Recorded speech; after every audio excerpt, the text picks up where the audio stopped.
Welcome to Courtsiders. I'm your host, Eric. With me, I have Dimitri.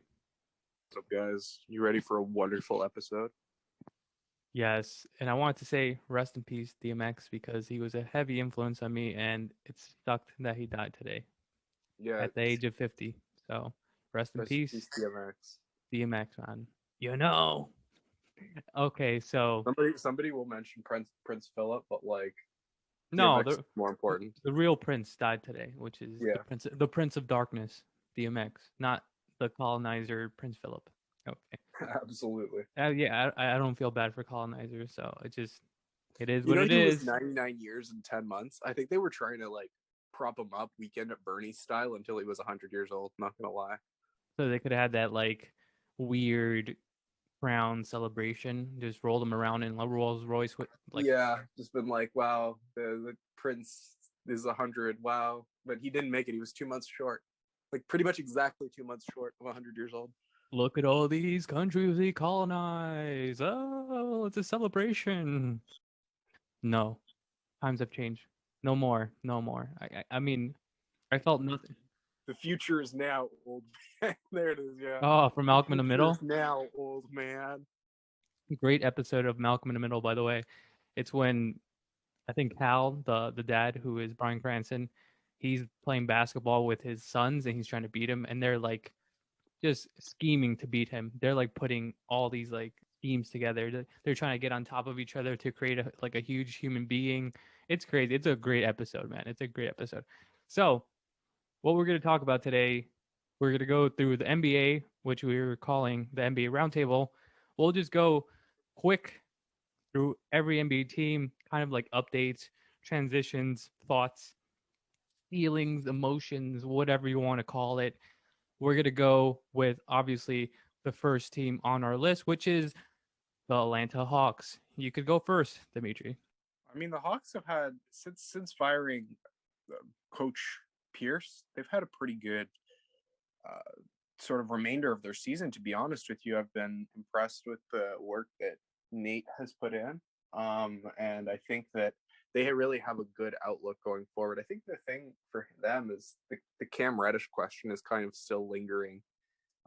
Sort of they got to figure out where they want to use him, how they want to use him, if he's going to be healthy, how serious is that injury this year, and do they even want to maybe look at moving him going forward, because it seems like Hunter is almost better suited for that role, and I'm not sure Bogdanovich might want to keep starting at shooting guard.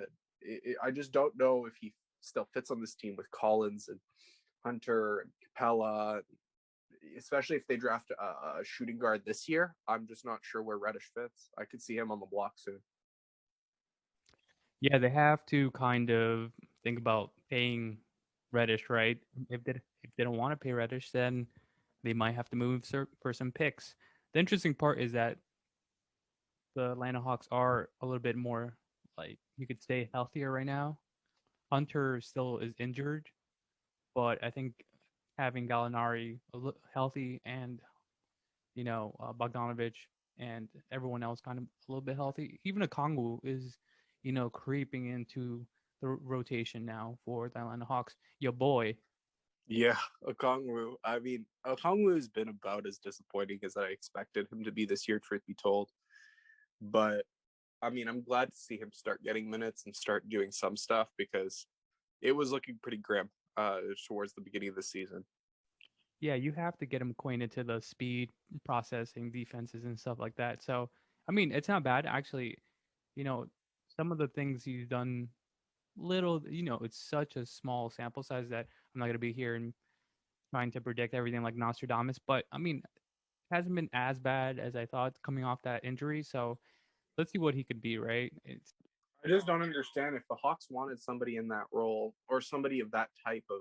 Okay, well, they could have traded back and taken Zeke Naji, for example, or they could have just acquired an early second and taken someone like Xavier Tillman, and then used their number 6 pick to take Halliburton, and that is true. They could have taken Halliburton. or just, yeah, I think Tillman in the earlier first would have been a better value play than Okongwu with your top 10 pick. That's just me though. Okay, moving on to the Boston Celtics, who have been extremely disappointing this season. currently they are the 7th seed, so they will be playing in the playing game at the moment, right? Things could happen in between now and then, Very big especially surprise too for them. especially in the Eastern Conference where like you could lose 4 games and you know, you're still like the 4th seed, which is Yeah, crazy. it's wild that the Raptors still have a chance at the playoffs right now. So Boston Celtics, I saw a good breakdown the other day. I know Coach Nick at B-Ball Breakdown. He does great YouTube videos. I always watch him because I think there's always some information there to be had, and he goes over it really in I think simplistic manner, right? And he was just kind of dissecting their defense, and it's just not there. The consistency's not there. I think he was going crazy on Marcus Smart, which I totally understand because he's coming off injury, and sometimes he does have some suspect kind of decision making.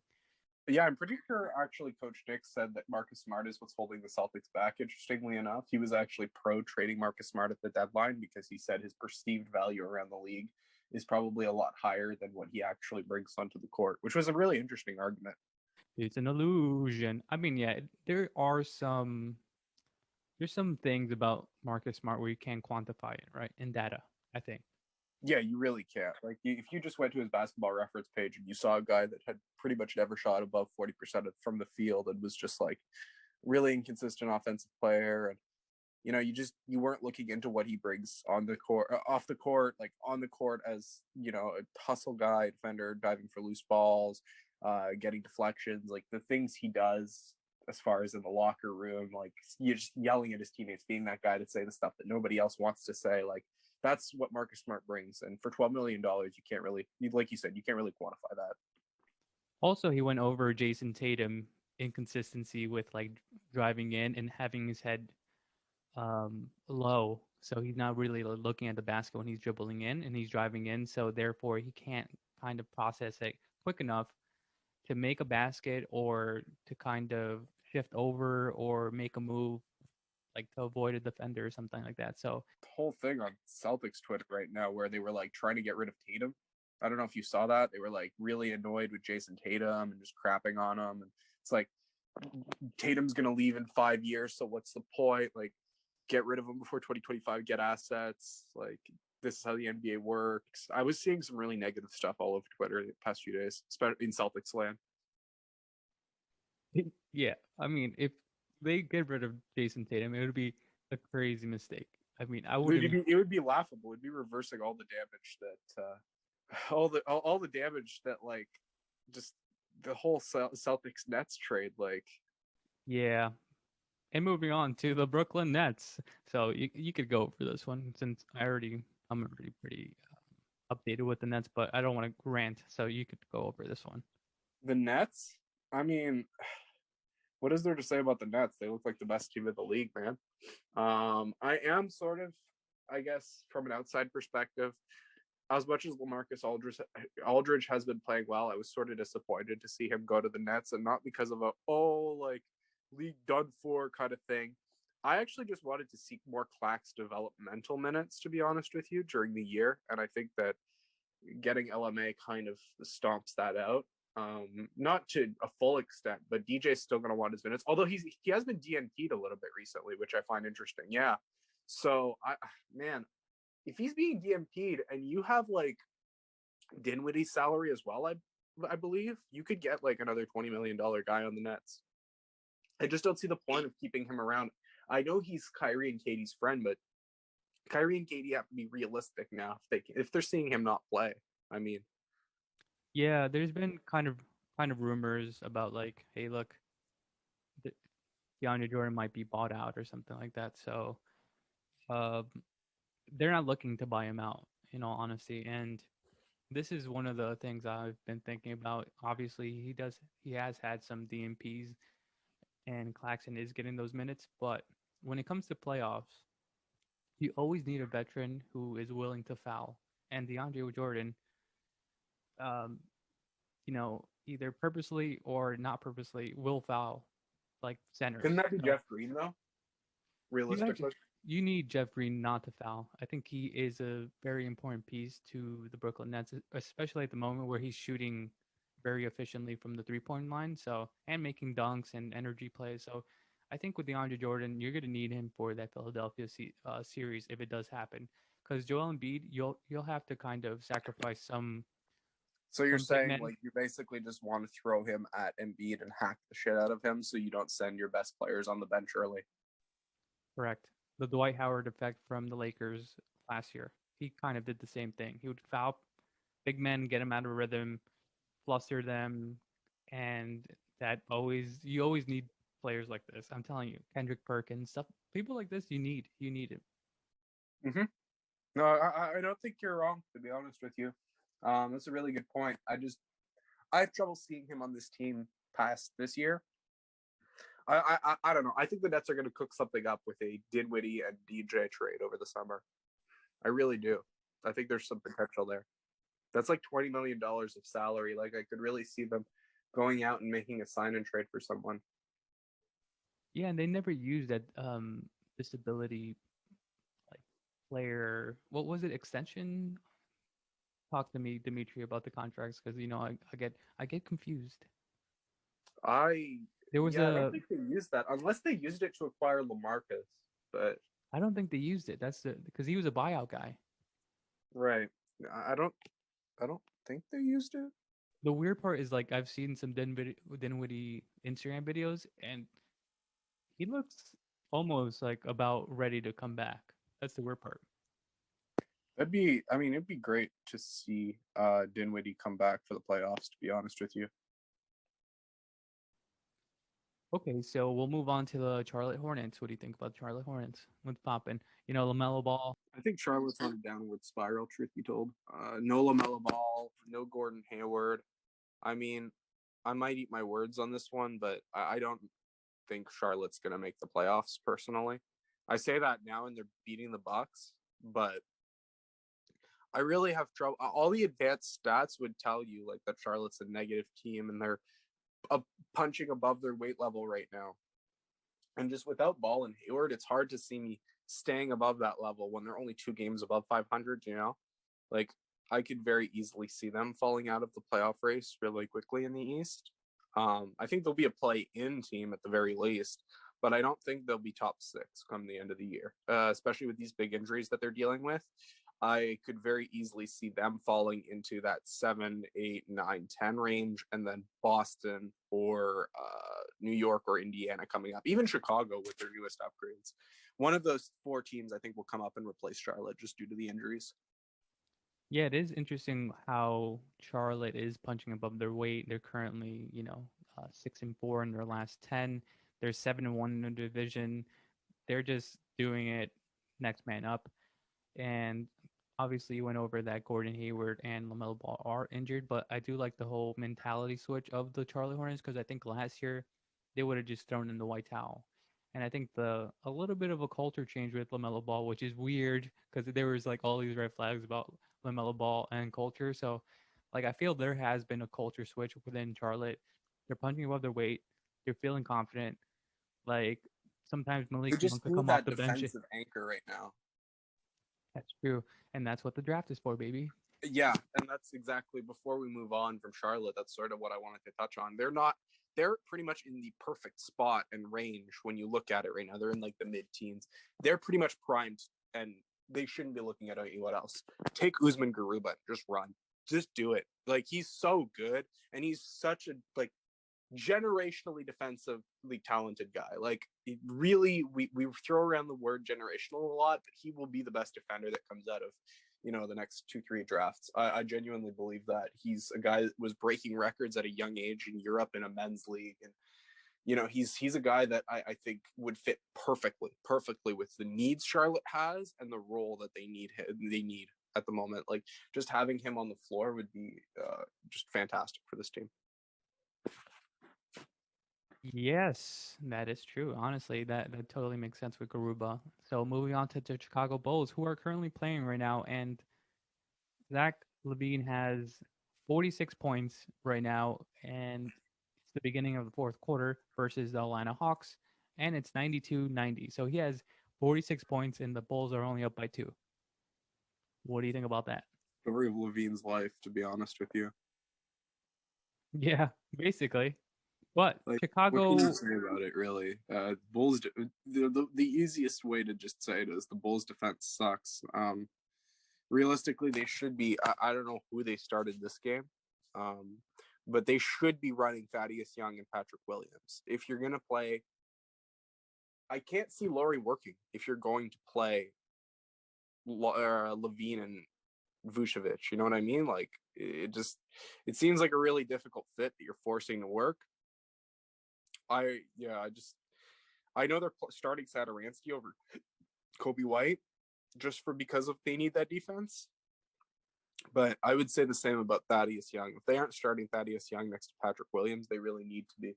I think getting Lonzo would have been a huge help to that team, to be honest. They really needed that other kind of because Lonzo can take care of wings, being 6'6" and all. So I think Lonzo would have been the guy that they needed. I think they're still sorely missed defense, but luckily they're playing against another pretty awful defensive team in Atlanta. yeah, you don't. Yeah, that's true. Exactly. Exactly. They do need another piece. The Markin and Pog thing is weird. They are trying to just force that. I think they're trying to force it, but Yeah, I'm still convinced that they're trying to get a Markkanen sign and trade to the Pelicans done. the Chicago Bulls are on an upward trend, and I think their fan base is definitely excited about what they're doing right now, especially in the season because they are in the playoff, like buy-in, the play-in game right now. So the Bulls are 10th. They will be playing the Pacers, or if something happens with the Raptors, they could be playing the Raptors. But they have a good opportunity to get into that last eighth spot, because then whoever loses from the seventh and eighth, which right now is the Celtics and Knicks, would have to face the Bulls. So I think if I'm Boston, I don't want to face the Bulls in a playing game, elimination game. Yeah, no way. So I mean, Bulls are going upward right now. So a Because couple it's more scary. I players. mean, especially with Vucevic, it's how are you going to deal with Vucevic inside if you're Boston right now?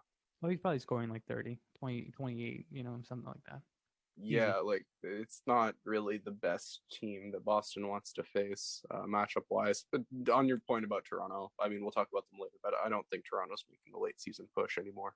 So moving on to the Cleveland Cavaliers. The Cavs, I really like Hartenstein actually. That's sort of been the big news with them this week. Hartenstein's been great. I mean, per 36, I think he's like 15 something with like 15 and like 13 with like 5 assists or something like that. Like his statistics with the Cavs, 40% three as well. His statistics have been actually quite good as a Cavalier, almost rivaling Jared Allen's. Not even joking here. Like they've been unironically amazing.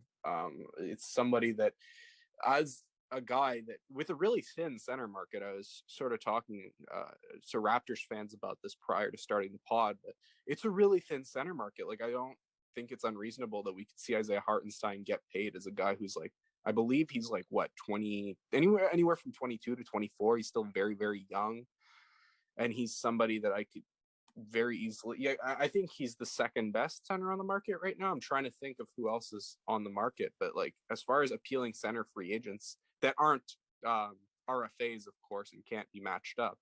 I mean, it's basically like Rashawn Holmes and him. It's like Nerlens Noel, Maurice Wagner, Gorju Jiang, like Harry Giles. It's not a very deep center market. So yeah, I think Rashawn Holmes and Hartenstein are like the best options, and they're actually going to get paid. Because Jared Allen's an RFA. Like Cavs are just going to match whatever he gets, right? So Yeah, I believe so. same Hartenstein, with yeah. Tony Bradley. He's an RFA. Just everything will get matched. Reggie Perry, RFA. Zach Collins, RFA. Serge Ibaka has a player option. I guess Serge Ibaka could deny his player option, but I don't think that's going to happen. So, Yeah. I mean, it is a thin Hartenstein, enough center market to maybe where Serge Ibaka does deny his player option. Actually, who knows? Hartenstein is 22, sort of like a cheaper version of Mason Plumlee, so probably could get him Honestly, on. yeah, he very much is just a cheaper Mason Plumlee, and it's like I think he's going to be one of the best low kind of low cost buys. Like if I'm Brooklyn and the price is right on him and his hype still isn't there, that's a guy that I could see easily fitting very well. He's unselfish center who's willing to just kind of play his role, distribute to the guys around him, and get his boards. Like, I wouldn't mind to see him in a Nets jersey at all next season. Moving on to the Dallas Mavericks, which are they're in they're surging, I believe, right? And they're surging a little bit. Yeah, that's true. Luka's step back looks deadlier than ever right now. And the Melly edition was like, I think he was 0 for 7 in his first game, but box score doesn't say everything because he was grabbing important rebounds, playing hard hustle defense, and he looks to be a really important piece, almost maybe a bigger piece than JJ Redick in that trade, funnily enough. Which, we always talk about these trades sometimes, and it's like, it's actually not the main piece of the deal that ends up being the bigger part of it. It's more the straggler that nobody was talking about. For a good example of this would have been like last year, I believe Portland dealt for Ariza, and he wasn't that good, and then he didn't even go to the Orlando bubble.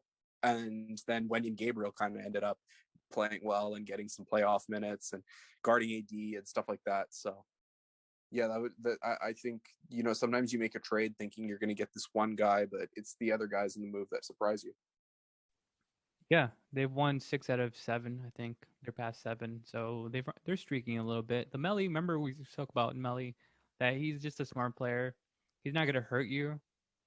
He's gonna always try to make the right play. He's definitely gonna be a plus for you. He's just the backup to Kleba, and I think, you couldn't find pretty much a more perfectly fitting backup that won't drop off that much.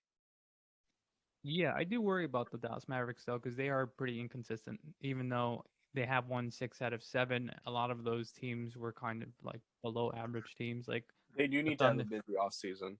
Like the Thunder, Wizards, Rockets. So, but the other teams were a little bit better, right? Like the Jazz, Bucks, Celtics. I guess you could call the Celtics a good team this year, but like the Knicks. They're certainly one of those teams. Like, out of the teams that I've heard kind of clamoring for Richaun Holmes, it's like basically them and like it's the Mavericks and the Raptors, because both of them, assuming Kyle Lowry leaves, are projected to have like 30 million in cap space, and just they have a need for a big that can switch like that. So yeah, I think those two teams are really going to throw some money at Richaun Holmes. We could see him get a pretty big contract. I know he was asking for $20 million. I don't think he's going to get 20 million, but if Miles Turner is getting 17 and a half, I could see Richaun getting 14 to 16 reasonably.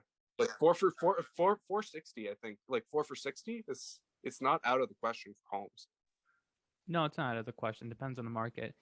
Yeah, the not the Pelicans, the Mavs, they definitely need someone to protect that paint, because I was watching the Pelican game versus them, and Zion just completely annihilated them. Annihilated them. Could actually like move it and shuffle his feet with Zion, as well as get up there and get the block. Like Richaun Holmes is actually a pretty decent matchup, like into Zion. To be honest with you, we've always played pretty well against the Pels because he can actually shuffle his feet and he'll get up there. And I really hate this kind of misconception that Richaun Holmes is a bad rim protector, or that he's a bad defender because he fouls a lot. When if you go and look at the root of the cause, it's so obviously Barnes, and the fact that our forwards are Barnes and Buddy. Like, those guys aren't getting any blocks or protecting the rim. Richaun Holmes has some of the most 4-block games in the league, and he's a guy that is able to get up there. And yes, he has some of the most fouls, but a lot of it is like our defenders, whether it's Barnes or Buddy, getting just blown by. It's just them like not having quick feet, and then Richaun Holmes is in a position where it's like he's got this guy just full of steam charging him in the paint. He almost has to grab him. You know what I mean? Like, it's just one of those. Yeah, it's hard because it's not his fault, and a lot of the blame is thrown there. But so we'll move on to the Denver Nuggets, who haven't lost since they've acquired Aaron Gordon. Yeah, they're hitting on every single cylinder. The thing with the Nuggets that I think is going to be the next step forward is finding that fifth man. So they have their small forward, they have their power forward, they have their center, and they have a guard. But they need that other guard. Like, Will Barton is good. He's a good stopgap for right now. but finding that fifth man, they have nice depth too. I like Monte Morris. I like Campazzo. I do think they should be playing Zeke Naji already above Jermichael Green, although Jermichael Green's a very solid player. I just think Zeke can move his feet better. Might be a more reliable outside shooter as well. I get that he's young and Mike Malone wants to give him some time, but I really think that Zeke was one of the most like ready players to go now. It just sucks to see him rot away on the bench. Yeah, but I mean, you gotta. I mean, if you're a rookie on this team, you gotta have to earn your stripes a little bit for sure. It's a deep team. It's a deep team, especially with Green. Again, with like the data, you don't really see it on the stat sheet, but he's just a tough kind of defender, and pretty good at perimeter defending too. So he is. It's tough because they have Green and JaVale McGee now, so it's really tough to make that big bench sort of rotation. And obviously with Aaron Gordon and Jokic, like it's one of the most difficult front court rotations to crack, right? So I do wish they were giving Zeke more minutes, but I mean, they look great, I think. And the thing is that, the cupboard, we always talk about these teams that trade for a star and then they're kind of left with the cupboard empty. Like, the Nets would be a good example of this, where it's like kind of difficult now for them to make a move because of the assets that have all gone out, or the Bucks even, Denver doesn't have that problem as much because on draft day, they can deal a 2021 pick. They can deal a 2027 pick. I believe they can do like 4 swaps, Zeke Naji, PJ Dozier, Marcus Howard. They still have some young talent and they have 2 picks and 4 swaps available to send out and some salary. Like, I think getting somebody that's better than Barton will be the key going forward, getting just a good defending wing that can create his own shot. But yeah, that's basically, I think, the way Denver takes that next step. I don't know if you agree, but yeah, I mean, I honestly have to see him play like in the playoffs to kind of really analyze their whole squad. That's where fair. That's where the truth comes out, right? Right. We have both haven't seen the most Nuggets games ever, but when I turn on a Nuggets game and I watch, sometimes, and I'm not saying all the time, but sometimes it does feel like Barton wants a bigger role on this team. Sort of like Jeremy Grant, but not as much, where it's like he's carrying, like Jeremy Grant wasn't as bad as Barton is what I'm saying. Where he carries the ball up and he wants to create his own offense off the dribble, and it's like he's trying to make his own shots and find his spots, and it's a little bit greedy, and it's like, why are you doing this on a team with Jokic? Like, he wants to be the star of the show, but I think he's better off somewhere where he could have a bigger role than where he is right now. Yeah, I think we'll see. I mean, honestly, as long as Murray, Jokic, and Gordon are eating, everyone else has to kind of just do their part. That's very true. That's very true. MPJ as well, like they're all going to get their buckets, but they all have He's been a star recently. They all have to do their dirty work. So they have those players, man. Like Facu Campazzo is like, he's the type of dude that he's like 5'2", but he's gonna scrap all day, all night. So they have the team. I think I saw some like statistics about like Aaron Gordon's touches have fallen 50%, but he's been scoring more. So it's like, I believe that was Kevin O'Connor. Yeah, it's crazy because it makes sense. It does make sense to me. In Orlando, obviously, you have less talent there, you have less depth, and you have a lot of pressure if you're Aaron Gordon. And I don't think he's built like that. He's not built to score 30 a night. He's not built to score 28 a night. But if you have talent around him, he's going to play incredible defense, super athletic, and he's been showing that, man. I mean, it's just a 2-man game between him and Jokic, basically, and you can't stop it. Yeah, actually, just a funny little stat when you were talking about Aaron Gordon dribbling less, just while we're on this. Buddy Hield is shooting 39.4% on shots with 2 dribbles taken or less, okay?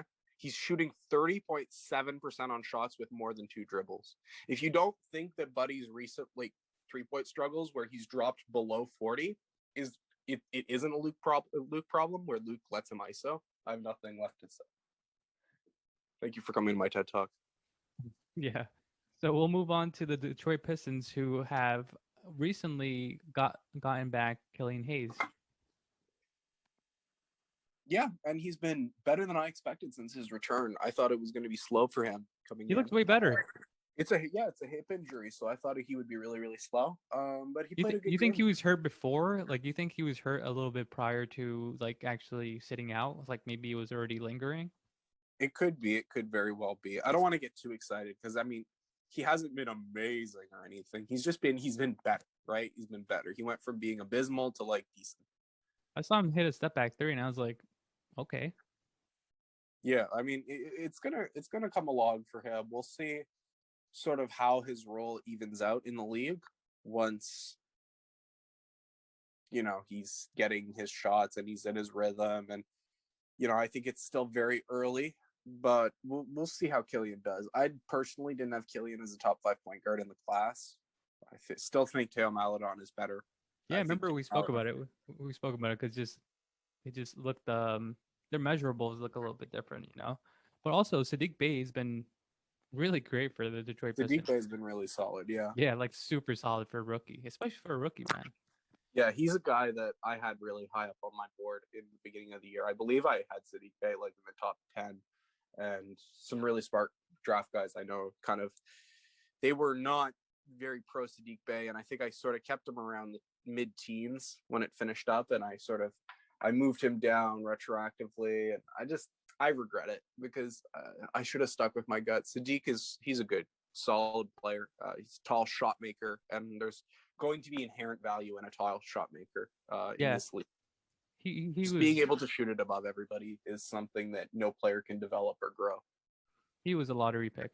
Yeah, like I could see him being a lottery pick. Like he definitely should have been a lottery pick. But so do you think that Detroit's approach to the draft, this upcoming draft, will change depending on how the development of Killian Hayes goes along the season? No, I think they'll just take the best player available because I think they're a team that lacks talent so much that they need the best talent available. That's true. I agree with that. So we'll move on to the Golden State Warriors, who are kind of struggling right now. Yeah, they're really struggling recently, especially without Curry. With Curry back, I mean, they've been able to scrape through a few wins, but it's basically him having to do everything.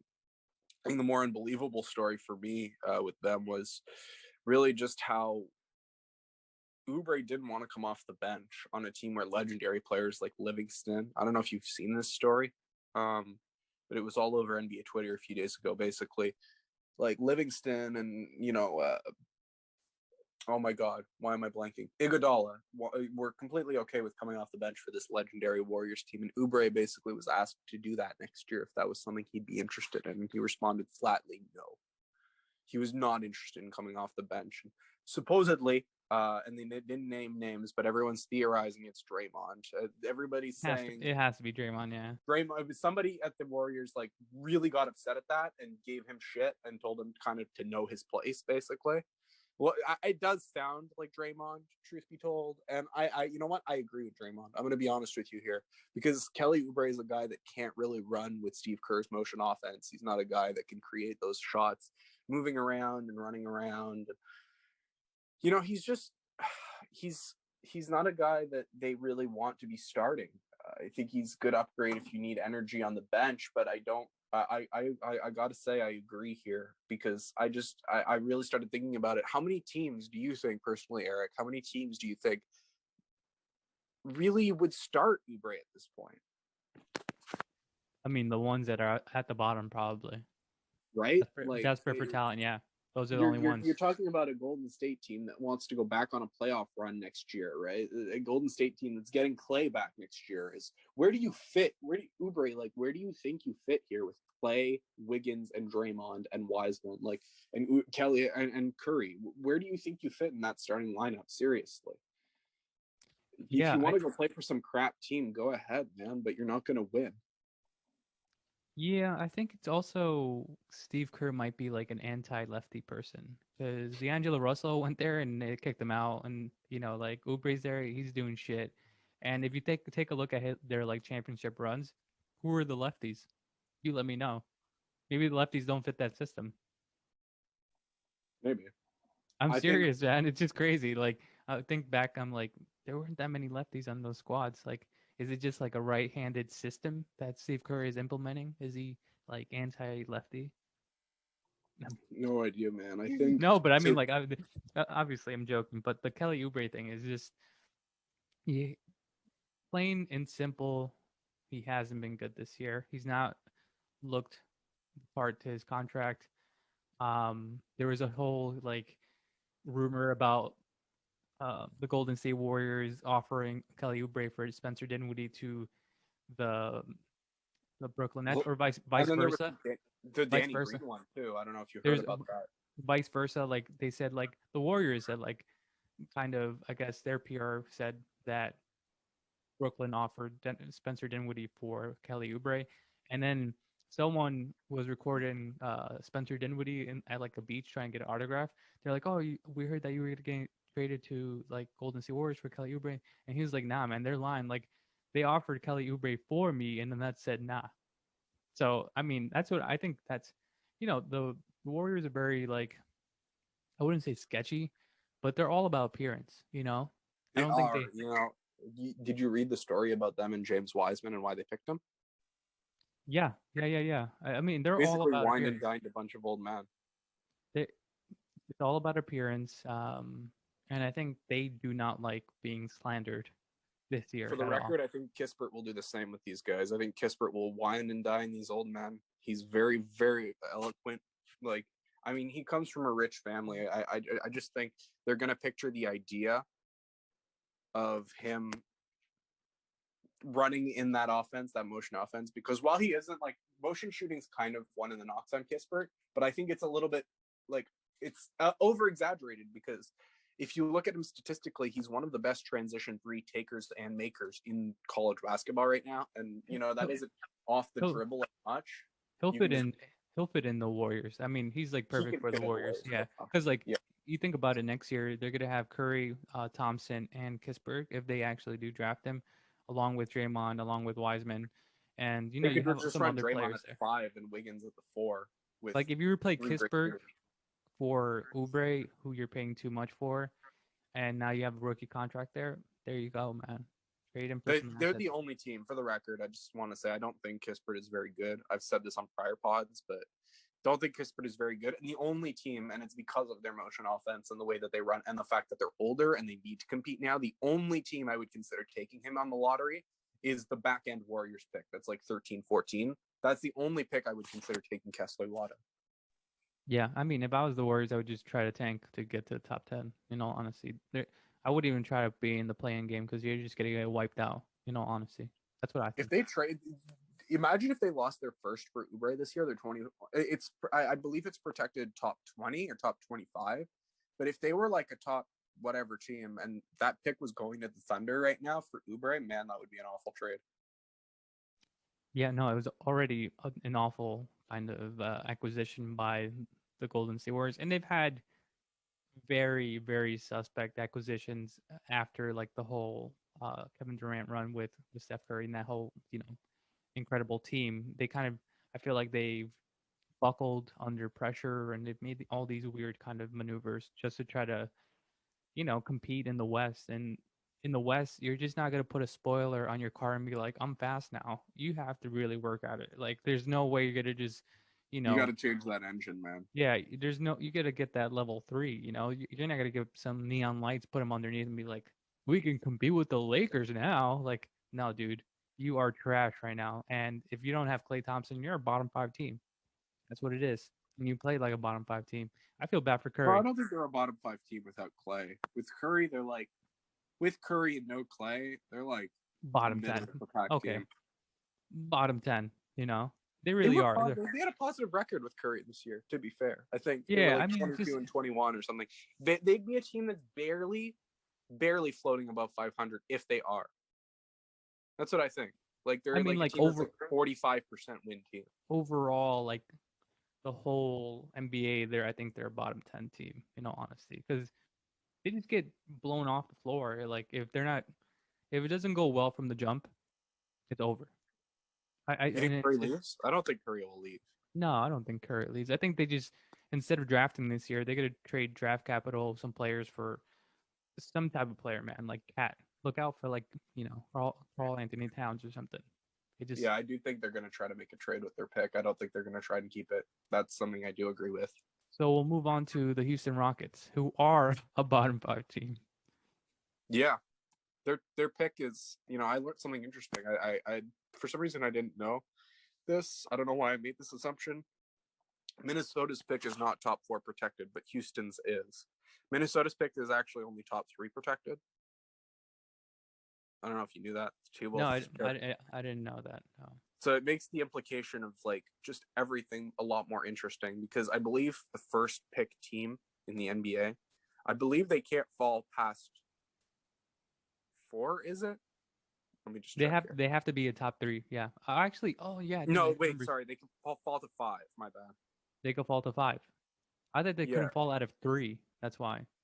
No, the first team, the number 1 team in the league can't fall below 5. Oh, okay. So I mean, this is easy for them.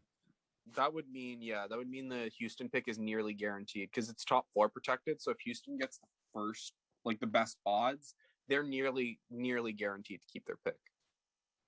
But if Minnesota drops, they could like their pick. If Minnesota drops from the last spot, they could drop all the way to 6, and like they don't have their pick past 3. So if they're in slot 2, it gets complicated for Houston and Minnesota. Those 2 teams are really going to be battling for whoever takes up the least. Yeah. I mean, the Houston Rockets are in a situation where like they're going to get the pick of the litter for this upcoming draft. They have a couple unless players. They lose the pick. Unless they lose the pick. I don't think they'll lose the pick though. In all honesty, that would be a tragedy. And I mean, OKC would have like 2 top 8 picks. Yeah, no, that wouldn't be good. No. Especially because like Oklahoma's right there. They have a rivalry with Texas. It's like that would be bad. That would be bad, especially with Houston Rockets, they just suck. They suck. They're just awful. They're really trying to speed up this rebuild, and they're trying to be good by 2023. I mean, the whole like Victor Oladipo thing is just awful. I mean, that is just. Just keep Karras. My man, like you could have traded Karras at the trade deadline for something at least, right? And Karras looks awful, to be fair. I mean, but Karras is better. Karras is better than Victor Oladipo. Victor Oladipo just got hurt again with. Oh, I do think it's a better asset, especially because of the team control you have. But neither player has been good. Let's be real. I mean, at the moment, like I'd rather have Caris LeVert in their career right now than Victor Oladipo. Maybe if it was like 3 years ago, yeah. But it doesn't even matter about that. It just if you have the option to have like. I might prefer Victor Oladipo just because of the defense. Truth be told, like I think Vic is a way better defender than LeVert is. I mean, he just can't stay on the court. That's the thing. It's like he hasn't been bad since Houston. Like his past couple, since Miami. His past he got hurt yesterday. He had a bad first couple games there, but I think in his last 2 or 3 games he was averaging like over 18 on good efficiency, like 40%. The point is like you trade. It's not even about the player. It doesn't even right now. Like it doesn't even matter about the player. It's not about Caris LeVert or Victor Oladipo. Is that the fact that you're trading a player that you could get assets for instead you trade for a player that is eventually going to just leave your franchise for nothing. Yeah, that was really stupid. I think the idea was just that they thought they would get more for Victor Oladipo than they would for Caris LeVert at the deadline, which was just stupid because of the team control. And it just the whole evaluate us in 2030 kind of excuse is just ridiculous. It's like this is shit that you get fired for easily, so they shouldn't be, I don't feel bad for the Houston Rockets. I do feel bad for the situation that Silas is in, but I don't feel bad for that management because they just don't know how to manage things. So they're going to get a top 3 pick probably because they're a horrible, horrible team. And, Mobley that you said, like, is probably going to go to them, right? Mobley would be like the best fit next to Cat. I mean, you're talking about a guy who's defensively capable, who should be playing power forward the first few years of his career due to being like pretty thin, and a guy that, I mean, he's able to create his own shot from the outside. He's able to hit step backs. He's able to do all these cool things that a guy his size should not be doing. So yeah, I think that'd be perfect. Both of them can space the floor, and Mobley's going to be that defender that Cat always wanted. I mean, he's a guy who could be literally a depoy level player. So Yeah, no, it's the obvious choice. You take Mobley and you don't even think about it. Like, We'll move on. We'll move on to the Indiana Pacers. So I haven't watched much Pacer basketball. I me just neither. I'm seen. just praying on their downfall because I want Miles Turner and I want Toronto to get their assistant coach back. That's literally all with the Pacers. I think it's been rough. I've heard that basically Karas's point style and his want to pass doesn't really fit well with their offense. It's not jiving really well with Brogdon. I think Sabonis kind of wants the ball in his hands a bit more because of the fact that he's a pretty good playmaker. I've heard the fit just isn't great. Maybe it's just that things are getting started and they have to, but I feel like with those two guys, Brogdon and Sabonis, you pretty much just wanted more of a floor spacer and less of a guy that wanted the ball in his hands, and that's kind of not what LeVert is. So I heard an interview with Karat Levert, and he basically said like, there's a lot of people on this team that don't cheer for other players on this team when they make a shot.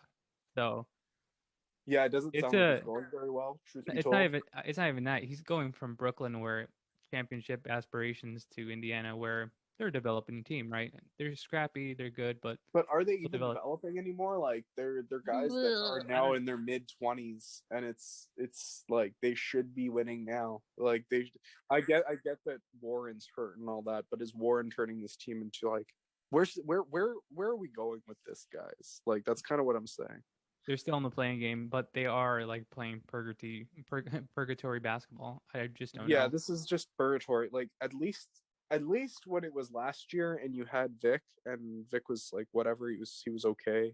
Um I just think like that quote that Levert said to the media really kind of wraps up what the Indiana Pacers are, and they because might there was be. still some hope with Vic being committed to the team, and I don't know.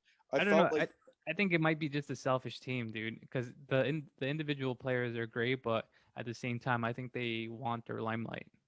I've sort of heard that about Brogdon. You're actually not the first person that tells me that about Brogdon. It's sort of why he left Milwaukee. From what I've heard, anyways, is like Well, they didn't Brogdon want to wanted pay to him, run the right? I show. mean, like they didn't. Milwaukee didn't want to give him the extra money or something like that. Yeah, and like Milwaukee didn't want to give him extra money. He also wanted to run the show more. I just heard that he didn't like that the ball was in Bledsoe's hand a lot more. And honestly, I can't even fault Brogdon for thinking that because he's obviously just the more talented player and deserves the ball more. That was just a mistake by the Bucks, just a complete managerial, coaching, talent evaluation mistake. Like Brogdon was the obvious better player and fit than Bledsoe. I'd really like to imagine what this Bucks team looks like with Brogdon on it had they just re-signed him. Really interesting team. You would have Brogdon and Drew Yeah, but guards. I do think there's a correlation between reactions of the bench and how you're playing as a team. If let's say your 14th man on your roster is hitting a three and your bench is still going wild while the stars aren't in anymore, that means that there's like good chemistry. People want to see you kind of progress, get better. And then you see the like bad teams in NBA, your bench just Well, our there's bench is no pretty crazy, actually. We there's have a no pretty there's for a yeah, bad like team. The Kings have a good bench mob. exactly. That's what I mean. Like, but you could see like there's culture there. There's something there. They like each other, right? They hang out after the game. Maybe they play games together, whatever. So like, there is a correlation between like how the bench reacts and how personas kind of collaborate. And NBA is a lot of egos. So if you're not gelling together with like other players, it's not going to be a good outcome for anyone, coach, player, team, right? So I think that quote was like, I think a lot of people were like, wait, does that mean like the Pacers don't like each other? So I've maybe sort of there's some heard that. turmoil there, dude. I don't know. Nate McMillan was like a fucking sergeant over there, so it was totally it ran differently. That ship ran differently before Yeah, I've Tom. heard that sort of Bjergren is a little bit too hard on some players, and then he gives too much leeway to others, which has caused a power dynamic. And it's rookie coach problems. It's clearly just a coach that like can scheme, but he just doesn't understand how to talk to the players yet. Just doesn't have that experience. I think, at least from my perspective, that's what it seems like with Bjergren. Yeah, I mean, Like he Turner li- already asked out last summer, right? So that I feel like that trade is going to happen at some point in time. yeah, we talked about the Pacers too much. TJ McConnell for MVP, baby. T.J. Moving on McConnell's to been great. He's also due for a payday this summer. Pacers have a very interesting summer. For a team that we didn't care about, very interesting summer with McConnell and Turner and all those decisions they have to make around that. the Los Angeles Clippers. Rajon Rondo played last night, so tricky guy. He's a tricky How did he guy. play? I actually didn't see. Dude, he fucking nailed a three in Chris Paul's face. Chris Paul was daring him to shoot that three, and Rajon Rondo, like he always does, just fucking. It was like a petty three too, and he just nailed it, dude. And I was like, okay, well, Clippers won this game. Also, Kawhi Leonard had like a humongous dunk I on. saw that dunk. That was the one thing I saw. Good God. Yeah, that was monstrous over Ayton. I really thought Ayton was going to stuff him, but I actually wow. thought it was like a Dwight Howard dunk contest. You know, not an actual dunk, but like throwing it in the hoop and it looks like a dunk. But Yeah, it no, was he got definitely a his dunk. rim. He got like his hand on that rim. And I was like, God damn, man, this guy had long ass arms, dude. Big ass hands. Also, we'll get to that, but yeah, Mo Harkless dunk. there's a Yeah, couple of yeah. dunks last night that were like, damn, dude, people are getting up. And also, people have to take classes about like what is a poster and what's not a poster, what's like a spin cycle or like stuff like this that those little words in the NBA. You can't say it's a poster when like no one's getting posterized. Like there's no Yeah. the basket. You can't. Or if So he doesn't jump. Like, if he doesn't jump, it's not a poster. yeah, if he moves out the way, it's not a poster anymore. A Yeah. poster is I like, guess he can not jump. Like, if he's taking a charge or something, you can still poster someone, but yeah, I think people have to take classes on this because I don't think people really know what they're talking about. Like there's a got to be some post, real contact there. yeah, you gotta have like body to body contact and just put it over the rim. The guy's protecting the rim fully, and he just jams it over him. So yeah, some people just don't. I think they just. I don't know if it's people or I don't know if it's like social media managers for companies because there's like, oh, Luca Doncic puts Bobby Portis in a spin cycle, and Bobby Portis had a good defense on him. Like He I don't did. even know. He did. Yeah, I don't even know what that means. Maybe if you're Like, in he like stayed on him, and his yeah, hand was right in his maybe if it's face. When the fuck? Kyrie, if it's Kyrie versus like Julius Randle, he almost like knocked him over with a No, crossover. Randall stayed really well with Kyrie there. In my Oh, opinion. not the spin one, but the other one. There's another one where he just nailed a 3-pointer on him. He basically Oh like, yeah, yeah. I to was the right. talking. Yeah, yeah. I was talking about the spin one in the mid range. Oh yeah, I know that clip. That Randall stuck really well with him, and you got to give credit to Randall there being like a 6'8" kind of.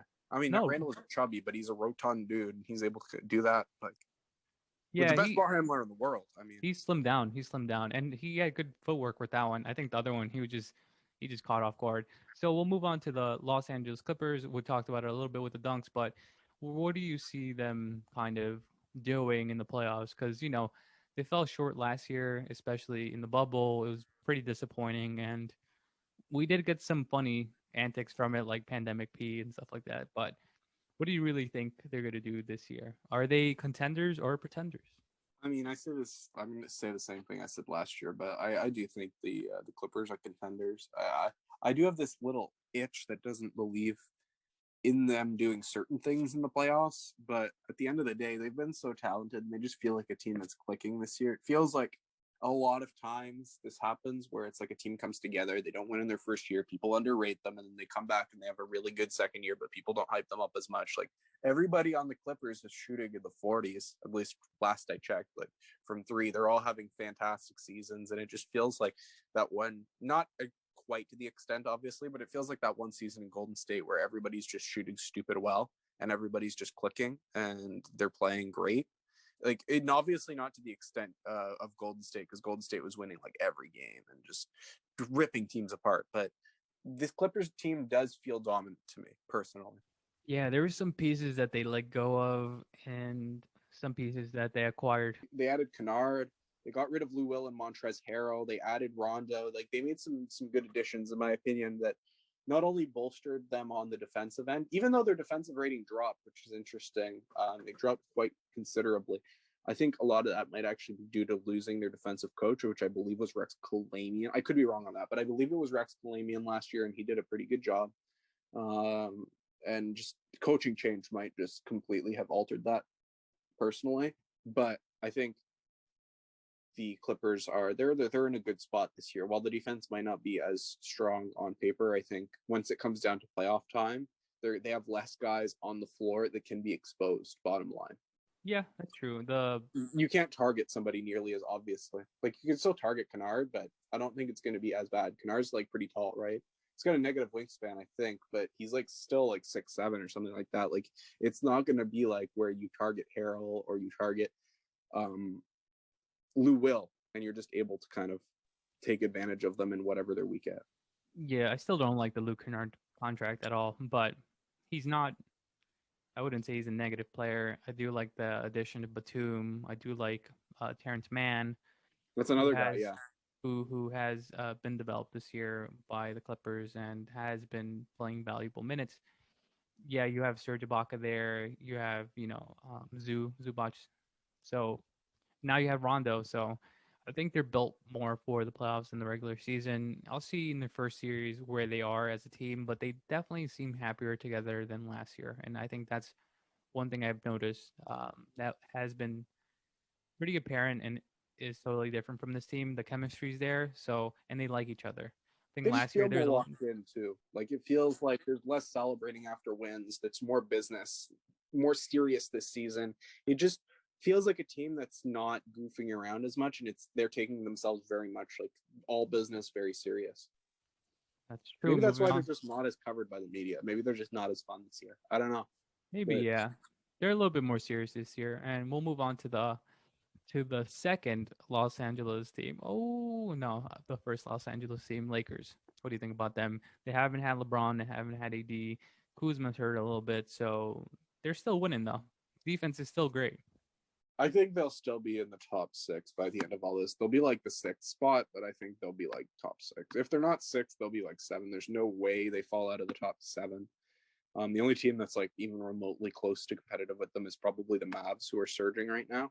But it's hard to see even them passing LA in time. I think LA is just good enough where they'll be able to tread water, and then once Braun and AD come back, they'll just even if they hit that 7 seed, they're not losing to Golden State, San Antonio, New Orleans, whoever it is. Oh no, they're washing those people easy, even Yeah. if they fall. I'm not worried about the Lakers at all, and I can't even really judge them without LeBron and AD there at all. I mean, I just I don't want think to see them face like the Nuggets or the Clippers in round 1. Like I think that would be a crappy round 1 matchup because that'll be pretty those rough. teams should be progressing further than round 1. Yeah, and also it's just going to be a tough series for the Lakers. It's not going to be like, oh, we're sweeping the Nuggets, we're sweeping the Clippers. It's not going to be a sweep and any of those teams at all. So No way. also you don't know how Anthony Davis has progressed from that injury, which is it's a worrisome injury, especially on a big dude with Achilles. Anytime you mention Achilles sore in the sentence, it's kind of, you stop in your Yeah, but tracks. we were So both saying like just rest him as long as you need, yeah, even just if rest that's him. like the last day before the playoffs. Just do it. Like you need to do it. Yeah, Same with LeBron. not even worried about. He's about to come back for sure. I think if he comes back next week, I wouldn't be surprised. So we'll move on to the Memphis Grizzlies, who have been playing pretty well as of late. They Grayson have been. Allen had a 30-point game, which is ridiculous. Yep. I mean, there ain't much more to say that Grayson Allen having a 30-point game is just ridiculous. It just is. Yeah, everyone's They're just been a playing well, well-drafted man. team. I mean, I think it's not even that Jaw's been good particularly. There was a stretch of like 8 games this season where Jaw was like shooting like 39% from the field and like 20% from 3 or something like that. It's just awful. Like Jaw's had a pretty. I honestly will say that Jaw has regressed this season, not progressed. His efficiency is down in pretty much every single category, even though his shots are up. It's just it has not gone that well for Ja Morant. It feels like he hasn't added much to his bag, and it just feels like people have figured him out and sort of know how to guard him. It feels like he breaks out for these 30-point games every once in a while, and then he'll go back to just kind of sitting in those low teens for the next few games. I know you low key hate John Moran because he's always compared to Fox. So Well, Fox is I'll, just the I'll, better I'll let it. player. I'll let it. I'll let. Fox I'll is let a it. guy that actually took time to put a new tools in his set this year. Like Fox is a guy that brought that step back jumper into his game. It's not, he was not a dominant shooter prior, and he worked to do it. And he's also a good defender on the ball. and Ja is not like has neither of those things in his arsenal. So it's just annoying to see the comparisons, I guess. I mean, Ja Morant's a good player. I mean, you could say like he might has regressed a little bit statistically, but I think on the court, just a leader. At that age, he controls that team, and whatever I he think can. he is much more of a leader than Fox is. Yeah, Fox isn't he just as has a vocal. more he has more of a. I mean, he might maybe the stats aren't as impressive as Fox this year, but he has a lot to share on that team. There's a lot of talent on that team, and I think in the Kings it's a little bit less like that. So maybe it would Their be a little team bit is just different, so deep because of how well they've drafted. That's the biggest difference between us and the Grizzlies is that they have these guys that can come off the bench and just drop 30, or even just guys that have been well drafted like Grayson Allen, and Desmond Bain and Xavier Tillman. And we don't have these rookies that were just drafted that can step in. Like Robert Woodard should be getting some minutes, but Luke won't play him. Jamias Ramsey is not an NBA player right now. We just don't have those guys. We actually traded Xavier Tillman, which is hilarious to me. We traded him for Robert Woodard and Terrence Davis, which I think is actually not a bad return for Tillman at all. Yeah. So moving on to Miami Heat, who played, pretty competitive game against the Lakers yesterday. They feel so hot and cold. I mean, Miami Heat, haha, but they do feel so hot and cold this year where it's like they go on runs and then they lose a bunch and they win a few, lose a few. I didn't like their deadline moves personally because I just don't think the guys they added were much better than what they had before, especially without Aldridge. I don't think Bielitsa's that good, truth be told. I watched the guy quite a bit this season. I don't know. I don't know if he's gonna. I think Bielitsa he can't move. Maybe on a team like the Kings right now, he could drop like 20, 18, 15, something like that. But I think if you bring him to the East Coast and like put him against those top teams in the East, it's not gonna end well. It hasn't been ending well. I'm pretty sure his 3-point percentage is still in the 20s since coming to Miami, and I just think that Olynyk was better. Like in every single aspect, Olynyk was just a better Bielitsa. Like they just straight up downgraded from that, in my opinion. So, and Victor Oladipo wants a bunch of shots in your offense. I actually think that like there's a decent chance, and this take might end up being clipped and blown in my face, but like there's a decent chance that just like the fact that you're funneling more shots into VO and you've replaced Olynyk's presence on the floor with Bielitsa's slow ass that actually can't defend, rebound, like shoot anything. Like he's pretty much cooked. I think there's a chance the Miami Heat come out as a worse team after the break.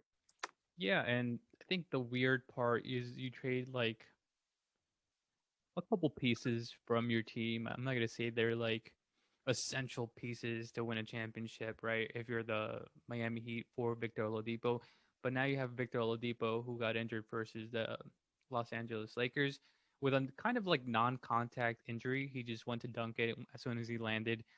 I guess he reached for his knee and he got, got substituted. And now he's not traveling with the team on the West Coast road trip. So, that puts a lot of pressure on the Miami Heat to, I wouldn't say reevaluate what they've done, but they're putting more pressure on the players that they have right now, right? If Victor Oladipo can't make the playoffs. And they knew about his history, his injury history. He hasn't had it wasn't like he was, lost the nail like Drummond, right? It's like he had some major surgery done to his lower legs, right? So they took a gamble on Victor Oladipo. Like, needless to say, they took a big gamble on that. So I don't know if it's going to work out, honestly, especially in the Eastern Conference where you have like three teams who they're ready for the playoffs right now, right? Bucks, Philadelphia, Brooklyn. They're ready. Like if you put them in the playoffs right now, they would even bat an eye. Yeah, no, those teams are they're ready to go. I think they're very much the top three in the East. There's a good amount of space, I'd say, between the Bucks, Nets, Philly, and like the rest of the East. There's some space for sure. Yeah. So we'll move on to one of the best teams in the NBA, Minnesota Timberwolves. What do you think about the Minnesota? Yeah, baby. Yeah. Oh yeah. If you were talking about the NHL, Minnesota Wild, they are one of the best teams in the NHL. Hockey's going well in Minnesota. It's not very often that it happens, but it is. As for basketball, man, I mean, abysmal. They're the worst team in the league. But the thing is, I actually have they have looked a little bit better since Finches came in. Yeah, and And they're Jaden fun. They're a McDaniels fun team. is slowly progressing. Like, there are signs of hope here. I found a really interesting comment the other day was Finch was asked about playing D'Lo versus Rubio, and he was like, why not just play them both in the backcourt? Like, I just want as many smart passers and guys who can make on the floor as possible. It's just play D'Lo as a shooting guard. And it was like, yeah, that makes a lot of sense on this team. Yeah, that's what Kyrie is now a shooting guard. D'Lo maybe should be a shooting guard. Like I think sometimes it he's makes willing sense, to man. experiment. He's down that Nick Nurse tree, so he's willing to try a bunch of new stuff. So Yeah, I'm excited for what Finch does in Minnesota next season. And assuming they don't blow it up and trade Karl Anthony Towns and D'Angelo Russell, I think if you add a top pick to this team, you add like an Evan Mobley, say, you run Ant at the 3, and you go back with Beasley or Rubio and D'Lo, and you have Towns, and they stay healthy. I think that could be a really interesting team next year. yeah. The Minnesota Timberwolves are fun to watch. In all honesty, I think the games that they played against the Brooklyn Nets, I watched them, and I think when they turn it up defensively, they're a pretty tough team to break down because they're so athletic and like super lanky, dude. Like Yeah, they there have are a some lot of people in length, Minnesota man. out there that do want Jalen Suggs. He is from Minnesota. Yeah, I mean, They bro, do need another guard long what term. happens if they land one and just get Cade? That would change the game. That would, That, that would give them one of the best young big threes. I mean, you have Cade Cunningham, Anthony Edwards, and Karl Anthony Towns, and D'Angelo Russell. You have one of the best like young four main groups in the league at that point. yeah, and you add If not the best young core. you add more length. It's like, dude, the thing about the Minnesota Timberwolves is that they're so young. Sometimes, like, they drive in like second gear, right? But sometimes when you see them in like fifth gear, it's kind of scary, like how good they could be. Anthony Edwards definitely looks like a number one draft pick. Like they're putting a lot of pressure on him. They're putting a lot of responsibility in his hands. I And want to see him be more efficient, defensively, but yeah, the defensively, flashes are there, no doubt. he's still a little bit. He's raw. Yeah, he's pretty raw defensively, but offensively, you see the talent there, man. I mean, maybe become a little bit more efficient, and hopefully, in the offseason, he does practice, and those 3-pointers could go down a little bit more efficiently. And I think it's also something to do with his form as well. I see him leaning a little bit back, fading away on 3-pointers. So I think if they could tweak it a little bit, I mean, his shots is really nice, but sometimes I think he just leans a little bit too back, which does affect your jump shot. So I think little things to his game, I think he will become more efficient and he'll be more aggressive to the basket. So Timberwolves are exciting. I think if they get the number one pick and get Cade, dude, that team would be fucking exciting. No joke. Yeah. All Like right. I would tune in to watch that. Like no joke. Yeah, no, they're going to be a super fun team if they get Cade. There's no question there. It's one of the scariest outcomes, honestly. I really hope the Pelicans or the Timberwolves don't get Cade. Oh, dude.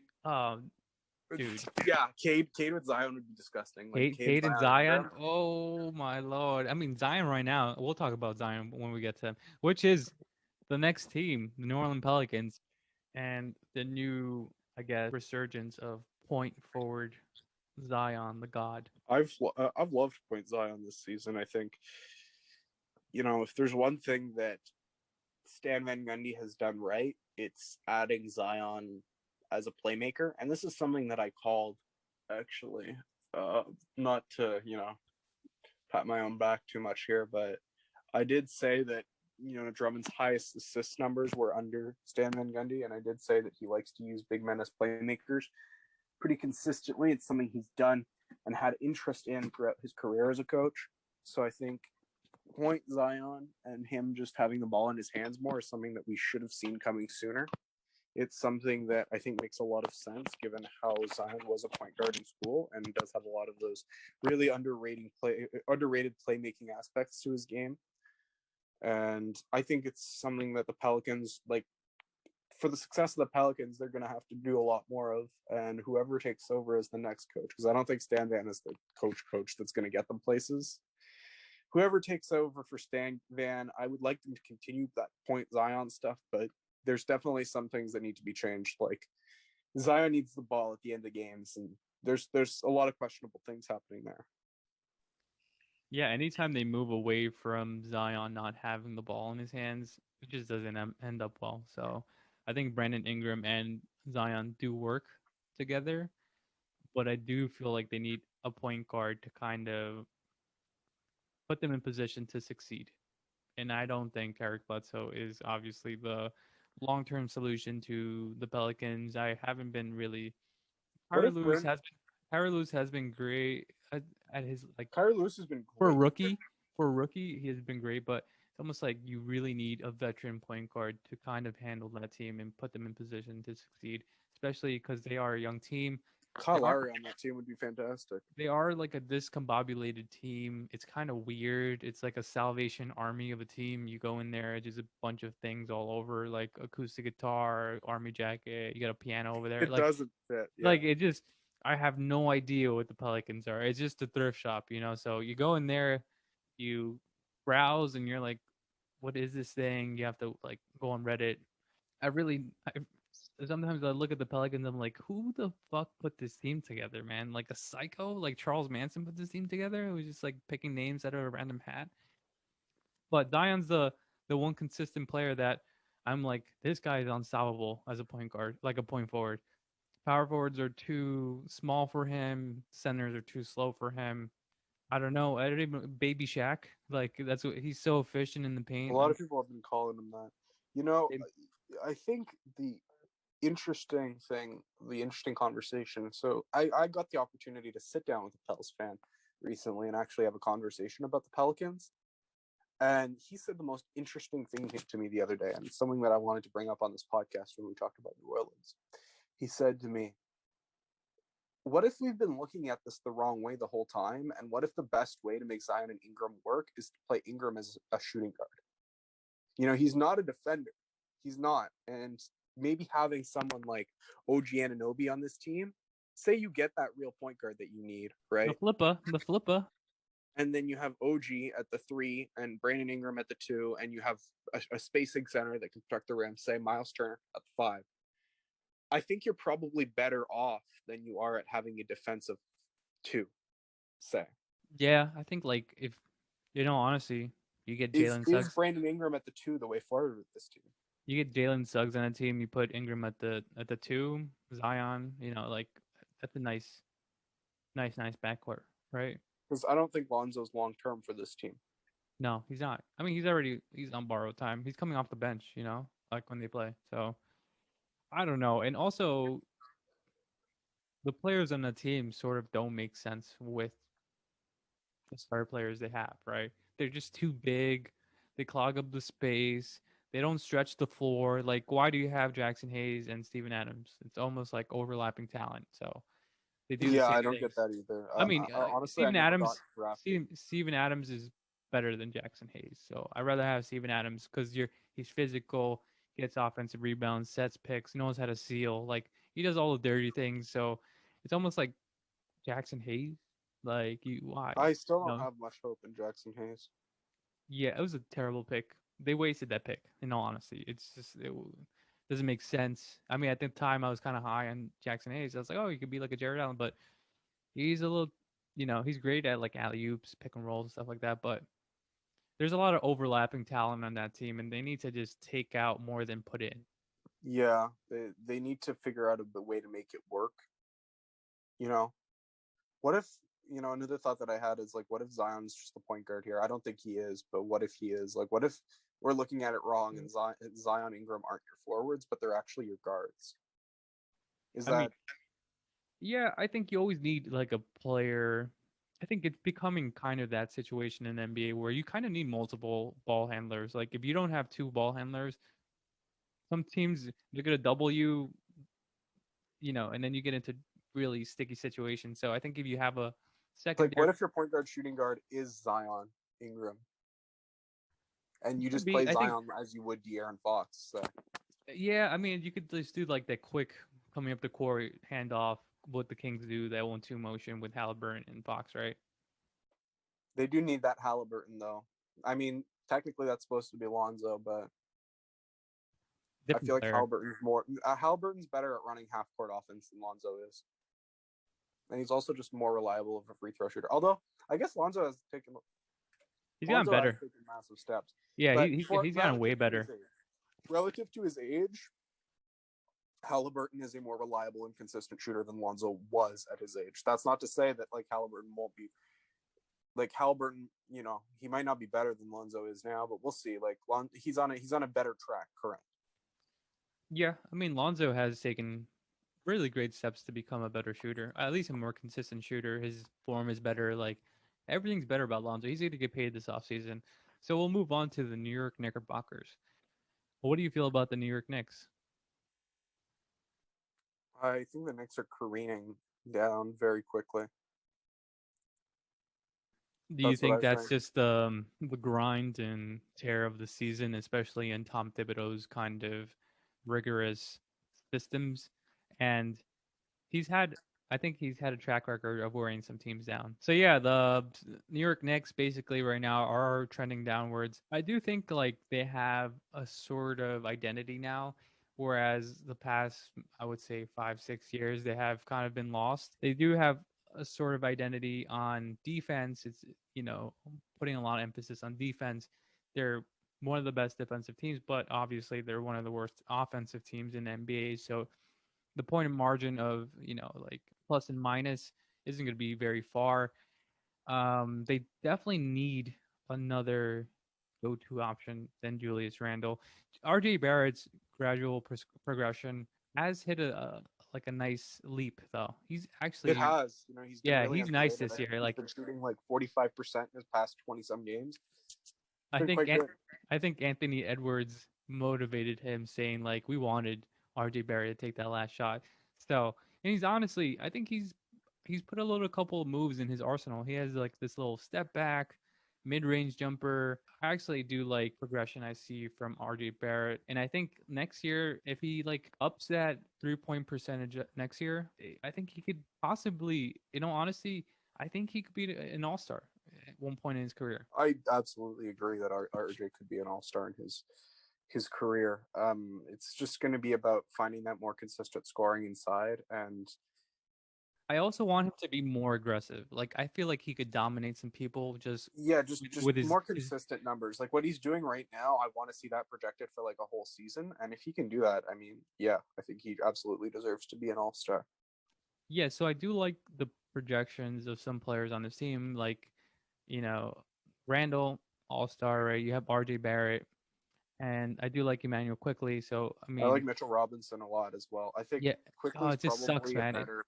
It He's sucks that probably more of a sixth man. Let's be honest here. it sucks that Mitchell Robinson can't stay on the court. He just keeps getting hurt. I feel so bad for him, man. He's a good player too.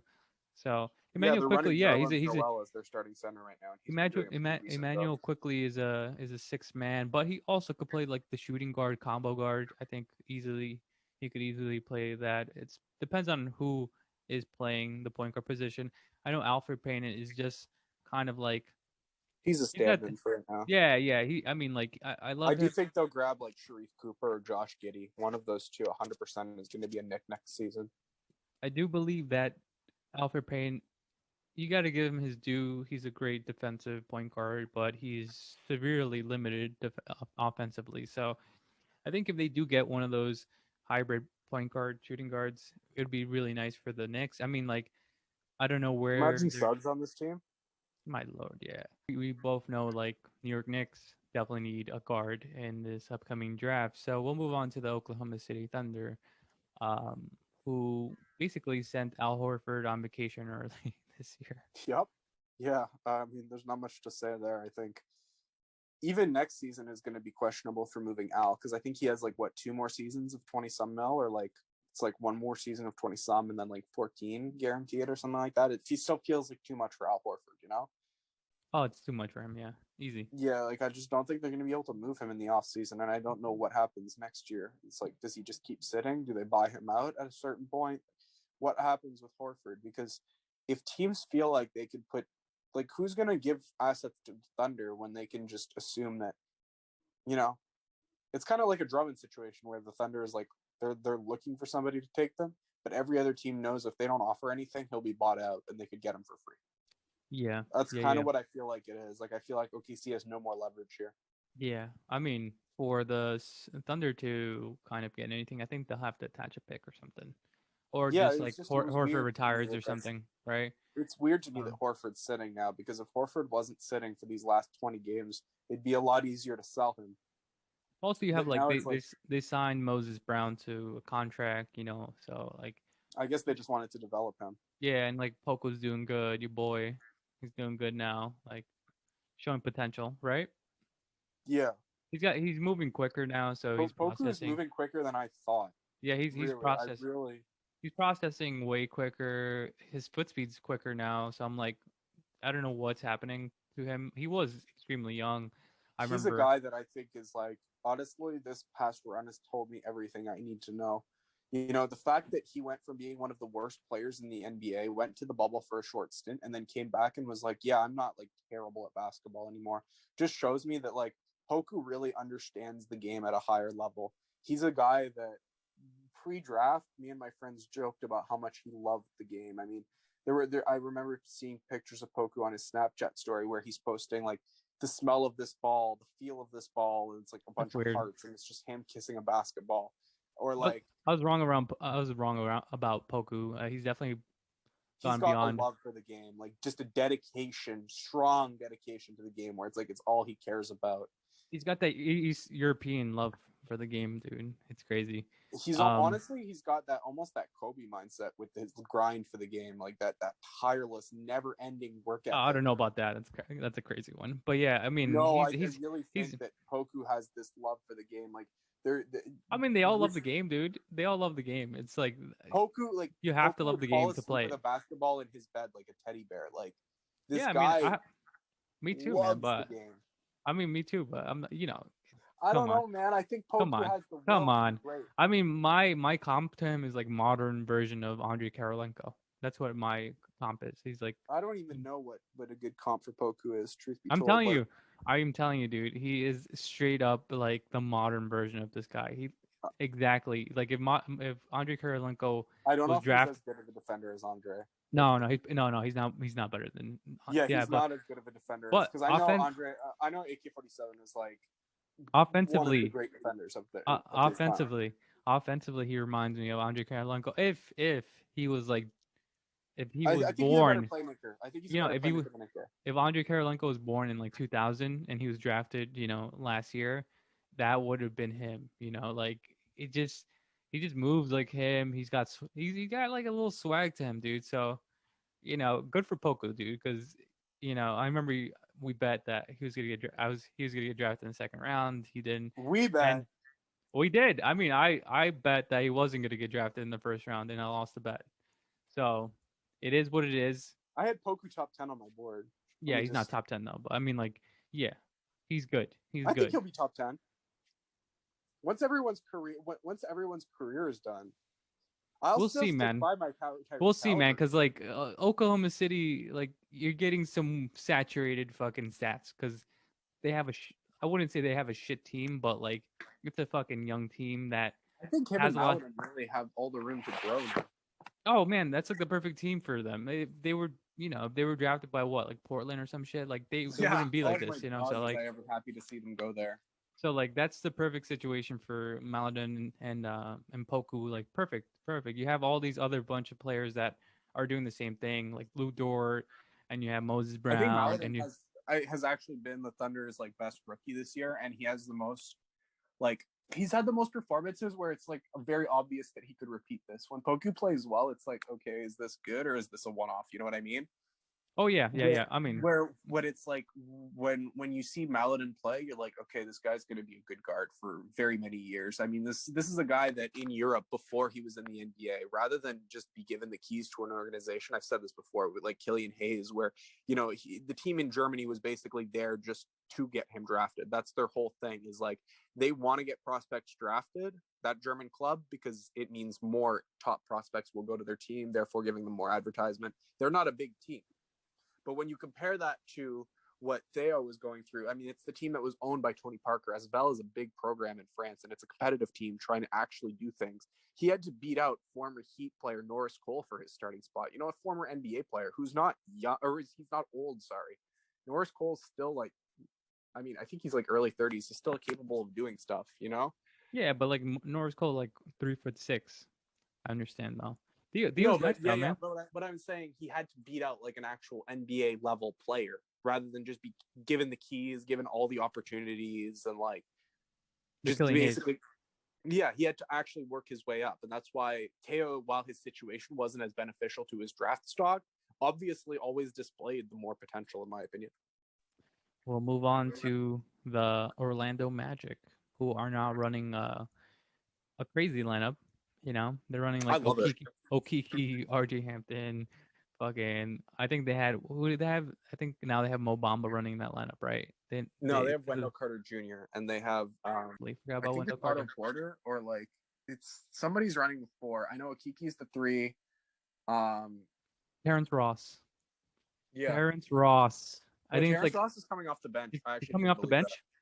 Yeah, he is. He's coming off the bench for that team. I could not believe Oh that. yeah, and now Cole is back, so they have like Cole, Okiki, RJ Hampton, Wendell Carter Jr., which is not bad, honestly. That's a pretty fun lineup. Yeah, no, I was looking at their future projection in like a year or so, and it's actually like it's a lot of fun. They have three picks this year. They have a very early second, I believe it's like 34 or something, and then they have like the eighth pick and the fourth pick, something like that, right? So if assuming they go like a guard, like a nice explosive scoring guard, I think they go Suggs or Green with their top five pick. And then they're not going to go two guards, so they're probably going to go like Zaire or Jalen Johnson with their other pick. And then if they can run back next year, say have Okiki, Isaac, Wenzel Carter as their front court, and then their back court is like Jalen Green or Suggs, and then you have Cole Anthony, and off your bench you would have RJ Hampton, and you would have, I believe they had someone else that was like really Yeah, talented. it'll still be a bad team. It'll be a bad team, but I They'll think they'll probably be like, lead they'll probably lead the NBA in turnovers, and probably similar to like Minnesota a this super year. young team. I mean, You know, everyone will be drafted within the past 4 years. yeah, it'll be a fun team to watch. Probably abysmal sometimes though, like just because they're super young. I do like Cole, man. I like Cole in Orlando. I really like him. So I'm excited for Oh, like hell, Fultz. that's what I was thinking. Markel Fultz. Fultz, yeah, baby, Fultz Yeah, gang. they got Fultz and RJ Hampton off the bench, assuming they're starting Cole and like their Suggs Green, whoever they get, right? So they're gonna have Kel and RJ, and then they have their two picks. They'd have Jalen Johnson or Zaire, and then they'd have their early second, and they'd have Mobamba. That's like their team. That's their bench. Yeah, They have Kiki, Isaac, Carter. Like they have two starting lineups of basically young players now. yeah, they're an exciting team. I mean, this year's a wash, so you might as well just prep for next year, get them reps. Get these people reps, Okiki reps, get everyone reps. Like, get them as much playing time as you can without overworking them or getting them injured, right? So that's the main objective for the Orlando Magic, just getting some experience. So it's fun. I think when there's less pressure on you, you just have fun with it. So we'll move on Yep. to the 76ers. What do you think about them? I mean, the 76ers they've been pretty dominant. Again, it's like the Nets where it's like lost today versus the Pelicans. did they? Yes. Wow. One thing I do want to say, I actually genuinely want to criticize the Sixers today. I want to say that they should have made the Lowry trade. Like, George Hill is unavailable. He just is. He's not available for this team right now. And I think Tony Bradley was not a great thing to give up either. Because I just don't like who's the backup center on this team now. Tony Bradley was really solid. Like, he just gave Wiseman 8 for 8, like 100% shooting. Like, Tony Bradley was kind of one of those underrated guys, in my opinion. I guess they have Dwight, but Dwight sometimes files out and does really stupid stuff in game. I just thought that Bradley was kind of more reliable, and Hill isn't even available to play, and it sounds like the injury is pretty serious. Like, I'm pretty sure there was a quote from Doc Rivers saying, like, you don't mess with something like that. I've had that injury before. It's horrible. And it's like, oof, like that sounds like you should have made a move for Lowry, man. Yeah, yeah. I mean, we'll see what it is. I mean, they're really putting a lot of pressure on Joel Embiid. Just They are. And it's Joel's window. You got to look at this like, yes, Joel isn't, this old man. He's not, I think he's like 24, 25 years old, right? I believe he's like 25, maybe 26 now. I think he's 26 now. I do believe he's 26 now. I could be wrong. He's 27. Wow, he's older than I thought. So Joel Embiid's 27, right? The door is closing. I mean, he's not a player that you want above 30, to be honest with you. Like he's a guy that he's got 4 more years, probably like four. Oh, my Jersey accent came out. You heard that? 5 more years. I did not Okay. hear that. Okay. He probably has 5 more years. Anytime I say four, it's like four, like Tony Soprano. So 5. He probably has like 5 years left. I think. Yeah, and it's you when you're looking at something like windows like that, and you want to maximize somebody's window. In 4 years, Tyrese Maxey might be priming, but Joel's going to be coming down. So I think they should have pulled the trigger for Kyle Lowry. I think it was one of those things where you have to look at, Joel's a center, and he's a center that's had injury problems his whole career. So yeah, I mean, you're looking at 3 years down the line. Joel's 30 with, banged up knees. That's not something I feel truly comfortable with. And I just don't know if George Hill was really going to move the needle this season, especially when the next 3 years, which are Joel's prime years, you're going to have to be facing these stacked ass Nets teams every year. I would much rather have, a few years of Kyle Lowry, because Kyle Lowry was going to resign in Philly. Let's be honest, if he got traded there. So, I'd rather a few years of Kyle Lowry than like George Hill basically being on the team super injured. Yeah, in retrospect, maybe that was a mistake for Philadelphia. Well, I mean, we still don't know. We'll see come playoff time when they actually do have to go versus some like quality teams like the Milwaukee Bucks, Brooklyn Nets, Miami, even because Bam's there. Yeah, So if they do get bounced and it was a guard play issue, that's going to be something that people talk about a lot. Also, like Maury was talking about, like they wanted a lot. Like, I mean, I don't know if that's true necessarily. Or you think it's just PR things? Like he's just trying to like. I think honestly it came down to Toronto wanted Maxey in a first, and they probably just weren't willing to deal the first out. That's what I think. Yeah, I also think that Dallas was the third team, and it makes a lot of sense. I originally thought, because around the deadline there were rumors that Golden State wanted Danny Green, so I was like, okay, so it's going to be and the Raptors trade was supposed to be a 3-team trade. The Raptors were going to reroute Danny Green somewhere, but the more and more I thought about it, the more I realized that third team was obviously, and so very obviously, Dallas. The deal fell through at the last minute for Kyle Lowry, and they pivoted to Nico Lamelli and Drew, but it was very obvious that James Johnson would have been sent to the Raptors.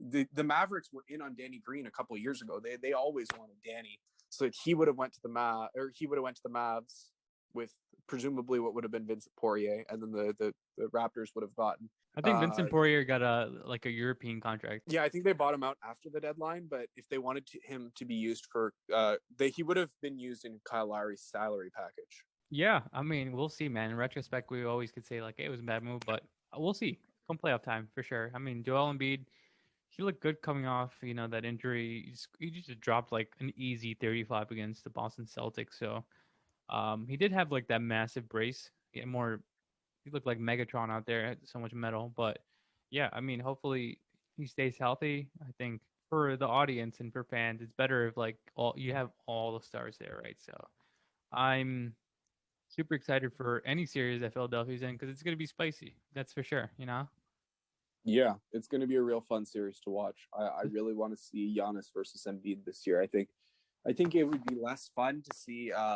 Philly versus Nets series personally, just because I think it's a lot of Joel would be kind of dominating the inside, and then the Sixers would be the Nets would be dominating the outside. But personally, I really want to see Giannis and Joel go at it and just duke it out. That's what I want to see. Yeah, that's gonna be an exciting series. I think both of those series, if they do happen, like it's just star power. Chris Middleton, Drew Holiday, Giannis, and they actually do have a little bit more size in the Brooklyn Nets, Milwaukee Bucks.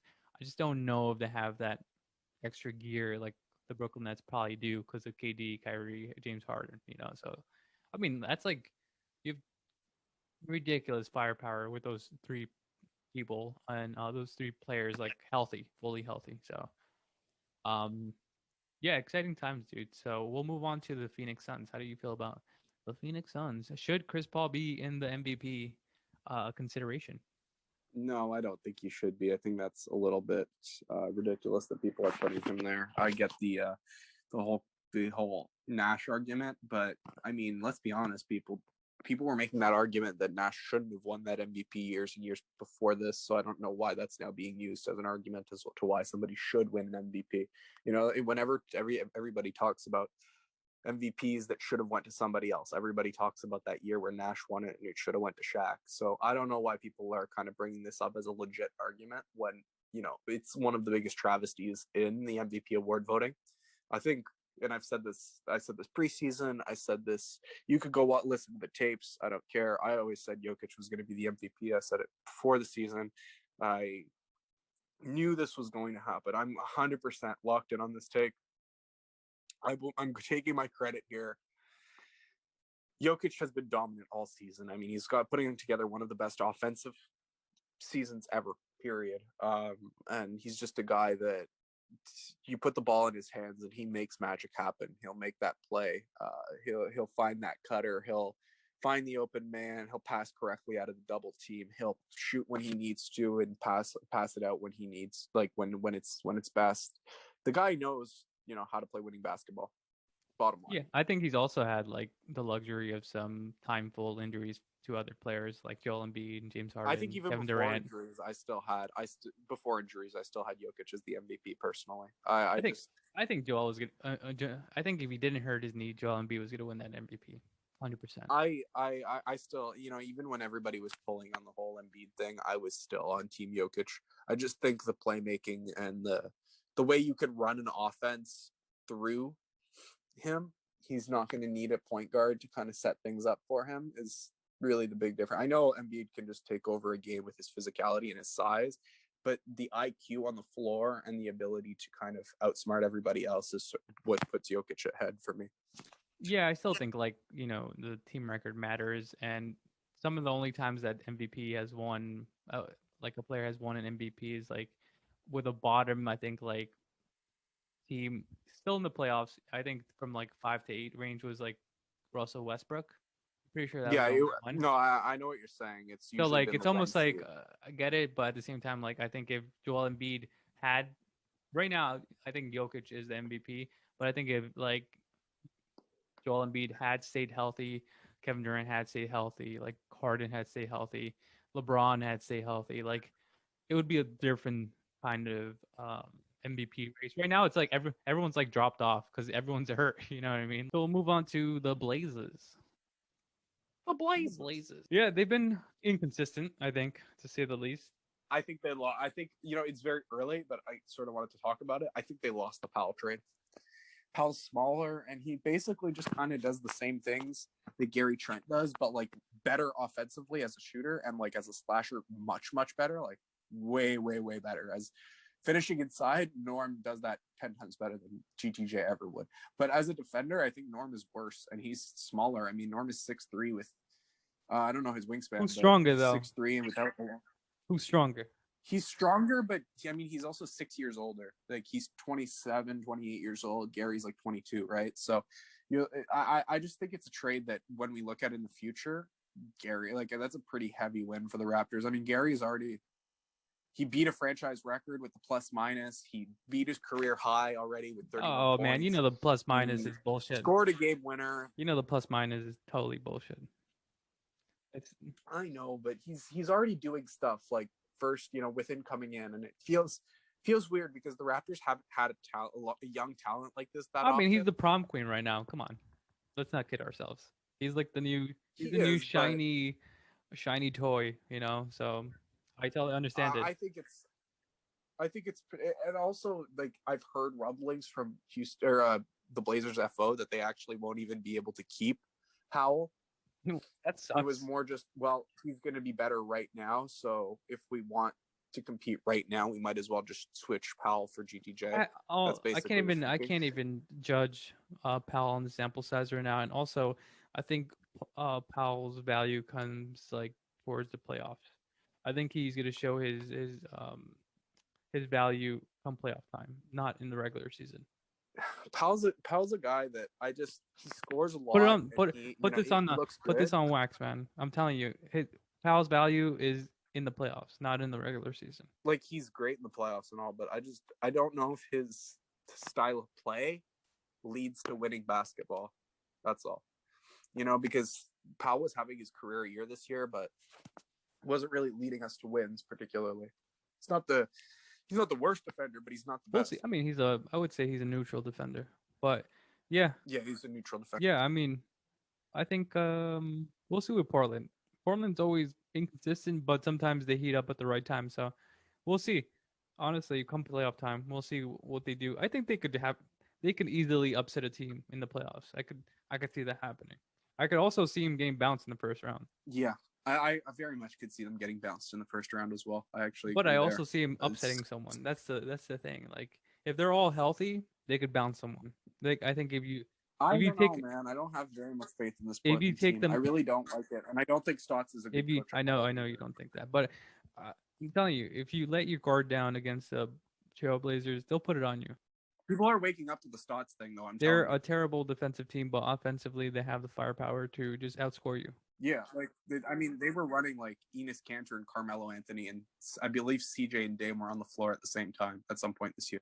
Just horrible. This year on Kanter, Nurk, and oh no, it was 3 guard. That's what they were doing. Oh my god, it was Dame, CJ, Anthony Simons, Carmelo Anthony, and Enes Kanter. And it was I think it was against the Bucks. Simon, damn, dude. And I'm pretty sure Giannis just didn't miss a shot during that time. Oh, was that the one when he went during that little stretch? They just got roasted. And yeah, Stotts is just not a good coach. He's just not. Yeah, some of the play. Dame's had that man's back for years. That's the only reason he's still got a career. Maybe. I mean, it's nice having Dame, right? Yeah, I mean, he's a guy that you could just run ISO after ISO after ISO, and he'll just score from wherever. So it's pretty handy to have when you're a bad coach. He'll get anywhere, yeah. Let's move on to another bad coach. Sacramento Kings, baby. Kings country. Woo! I'm glad we're tanking again. I mean, purposely? I don't know if it's done on purpose. Oh, it's absolutely not purposefully. We should have sold high on Barnes when we had the opportunity to. That's a huge mistake. It's already biting us in the ass. Barnes has shot 25% from 3 since the 15 or so plus games now since the trade deadline. Feels like we really missed an opportunity to sell high, basically under a steal and a block per game, almost basically no blocks. He's had 2 blocks since the All-Star game total, 13 points per game, 25% from 3, like I said. Just playing awful basketball on Barnes' end. Buddy's been considerably better. Rashawn has been honestly on a tear since the All-Star break. I believe he's been about 16 points per game, 17 points per game. I believe he's averaging a double as well with 10 rebounds, and he's just been great. Just honestly been great. 2 blocks, everything we need defensively. It's just we need that defensive forward. I mean, I've been saying it. I feel like honestly a broken record. I've been saying since we started podcasting. It feels like since I've followed the Kings, they haven't had like a real, wing that can stick to wings. Like Barnes gets blown by these guys. Like we're talking about a guy that has guard skills in a forward spot. These 6'6" guys that can really take you off the dribble, like like an RJ Barrett, like a DeMar DeRozan, like a Jaylen Brown. One of these guys. These guys will just cook Barnes over and over and over again in these matchups, and they'll just blow by him. And then Holmes is just put in this position where he's like, I've got this guy coming at me with a full head of steam. Like I just jump up and try to block the shot. 99% of the time I'll take a foul. That's why Holmes has one of the highest foul counts in the league. Like he's so switchable, and he has some of the most 4-block games in the league. He's a terrific defender, but it's hard to see it because of the positions he's put in and how much of the brunt he has to take defensively on the Kings. So it's tough to watch right now. It's hard to watch, especially because their owner is still pushing for the playoffs. And we did these buy now moves. Although our GM did a really good job of, it's kind of, in my opinion anyways, putting us in a position where it sets us up for the future well. they're like value buys. Like we didn't spend too much on them. Like DeLon's going to be around next year. TD will have his RFA rights and we can bring him back. And our bench is considerably better than it was prior to the deadline.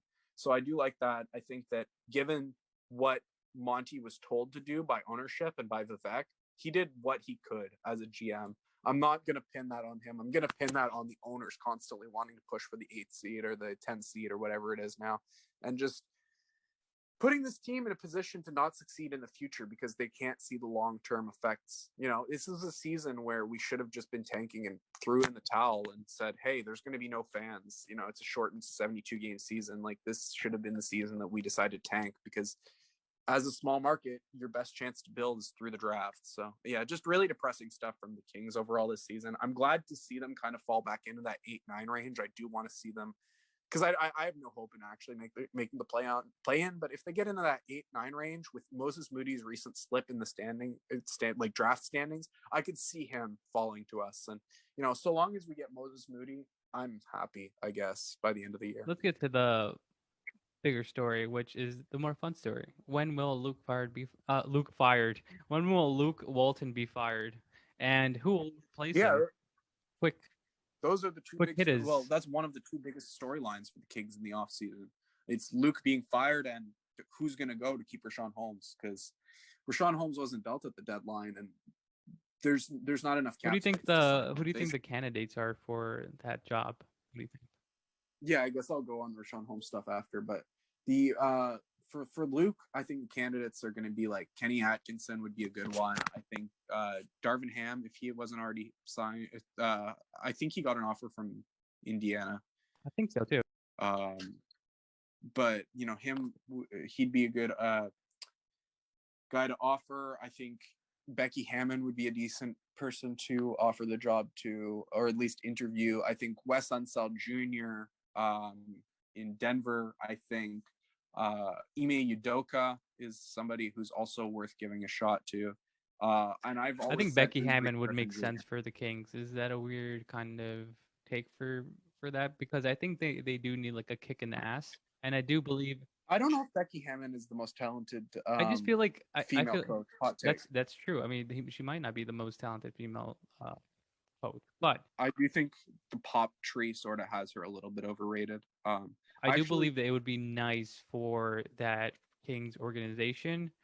I do feel like it'd bring in some new revenue. I do believe it'd bring out some like new. It's refreshing kind of, not a rebrand, but like revitalization of that franchise, right? And I think it just brings new energy, I think, in my opinion. If you want my honest top pick, it would be Adrian Griffin from the Toronto Raptors.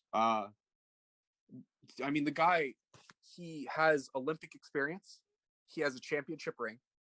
He has coached and received praise from these players. So he coached MVP D Rose. He coached MVP Westbrook. He coached Joakim Noah and Pascal Siakam and Jeremy Grant before their like big jumps.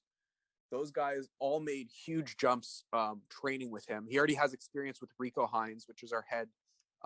He's our head trainer, head of our training staff now. He was Pascal Siakam and Bagley's trainer, still is Bagley's trainer. We made him head of our training department, and he worked a lot extensively with Adrian Griffin in Toronto. He's a guy that knows, I mean, we're so weak on defense right now, but he's been a student under guys like Tom Thibodeau in Chicago or Nick Nurse in Toronto. I couldn't think of a more perfect fit than Adrian Griffin. I mean, the guy, like I said, MVP Russ happened under him. Like they were those MVP seasons happened when he was on those particular teams, Thunder and Bull respectively. So like the work he did on Jeremy Grant, Joakim Noah, and Pascal Siakam is really encouraging to Bagley. Given the personnel, the defensive help we need, I just think he's I glove fit. Like you know, the player development, he could not be a more perfect fit for Sacramento, in my opinion. Yeah, I mean, I think it's a pretty good one. We'll probably talk about that one later. There's a couple of viable candidates that I want to talk about probably Chauncey Billups. Later. I mean, I could go later date. There's quite a few candidates for the Kings. I'm sure once Walton is fired, because I presume he will be, that will be a conversation we'll have. And then as for the summer conversation about the Kings, just quickly want to touch on it. Basically, the Kings can't offer Richaun Holmes more than 105% of the league average salary or 175% of his current salary. So both of those come out to about 9-10 million per year, meaning our max offer is like anywhere from like high 30s to mid 40s. So like 38 to like 45 million per year for 4 years. That's not a big enough offer to get home. So we have to make the cap space for him. To do that, we have to move one of Bagley, Buddy, or Barnes. It has to happen before the offseason. 3 scenarios that present themselves for the Kings to, because Richaun Holmes asked for 20 million. I'm just going to use that 20 million figure as an example. I don't think he gets it. But for the Kings to clear up 20 million, there needs to be one of 3 things that happens. So they either trade Buddy and receive a return of about $11 million back. They trade Barnes and they receive a return of about $9 million back as a player. Or they salary dump Bagley for a future pick. Which one of the 3 would you do? Because I personally think it's the obvious choice is just to go with Barnes, go young, start Bagley at the 4 position that was Barnes' position, and just go forward. Hypothetically, depends on what I'm getting back for Barnes. Because you can Barnes, also get a player back with like Barnes or Buddy, but you can't with Bagley. Barnes, I'd probably try to get rid of Barnes. And I like Bagley, and I like Buddy. Buddy is more, I mean, he's a little bit more available, to say the least. So I think I like that, and I like his 3-point ability. I think he still hasn't really like hit the ceiling of his physical ability. So it's almost like you need a coach to tap that, right? Yeah, we were just talking about Buddy's difference, based on how many dribbles he has. He almost has a 10% difference Like in his Buddy, if Buddy was percent. in Brooklyn right now in the role of Joe Harris, he'd be killing it. He'd be He killing. would be He'd be fucking killing it, dude. He'd be fucking. He'd be shooting legit 45% He would. from 3. No He would exaggeration. easily be hitting 45%. That's like low, So. Buddy, like he's a crazy, like honestly generational shooter. Like So I mean, like you think about that. I think it's almost like I would like Buddy somewhere else, but I don't think like the Kings will trade him depending on what they'll get back. Yeah, well, the thing is with getting rid of Buddy on the Kings is that it raises this whole other conundrum of like there are maybe legit 5 players in the league, if not less, that can take 11 threes per game like Buddy does and hit them at nearly a 40% rate. Like actually, maybe like him, Duncan Robinson, Steph Curry. Like the list is short. It's really short. Yeah, it's the top shooters like Joe Harris, You're stuff like playing that. with a slasher. Yeah, like Joe Harris. Like it's probably a list of like 5 to 10 players in the whole league that have that particular skill set. Not very many teams have them, and they're a rare commodity. Yeah, I think that's the thing. Like, I'd rather have. And if you have a slasher like Fox on the team, and you have a guy who's not really a shooter like Rashawn, you need that. You need those 11 high difficulty movement threes per game. Like, you can't really just stick with a guy who shoots. I think Barnes is like 36% on like 3.5, 4 threes per game. Like, that's not gonna do it. A lot of this gravity that Buddy carries and this space he opens up helps the success of Fox. Like if you don't think it makes things easier for Fox, it just, I don't know what to tell you. Yeah, I think with like I would probably Buddy. You could put anywhere in the NBA, and if you have the right system, right players, he'll be successful. Barnes, I'd probably trade, but I don't know if people even want to trade him after like this whole trade deadline. I think it's past. His numbers. Yeah, his numbers have plummeted. I think his value has plummeted. I think Kings just fucked that up, man. So like they should have sold. Yeah, high. they should have like sold. You were getting. They couldn't. Barnes's contract was considered untradeable one off season ago, and you got to the point where you were being offered prospects and picks for it, and said no on a team that wasn't going to be winning anything. So, it's just a very obvious move. That so it's almost like, earlier. Especially with the Kings, you need talent. If someone calls me for Bagley, and I know that I'm not eventually going to pay him, if they give me like 2 seconds or something like that, I'll probably have to think about that. So.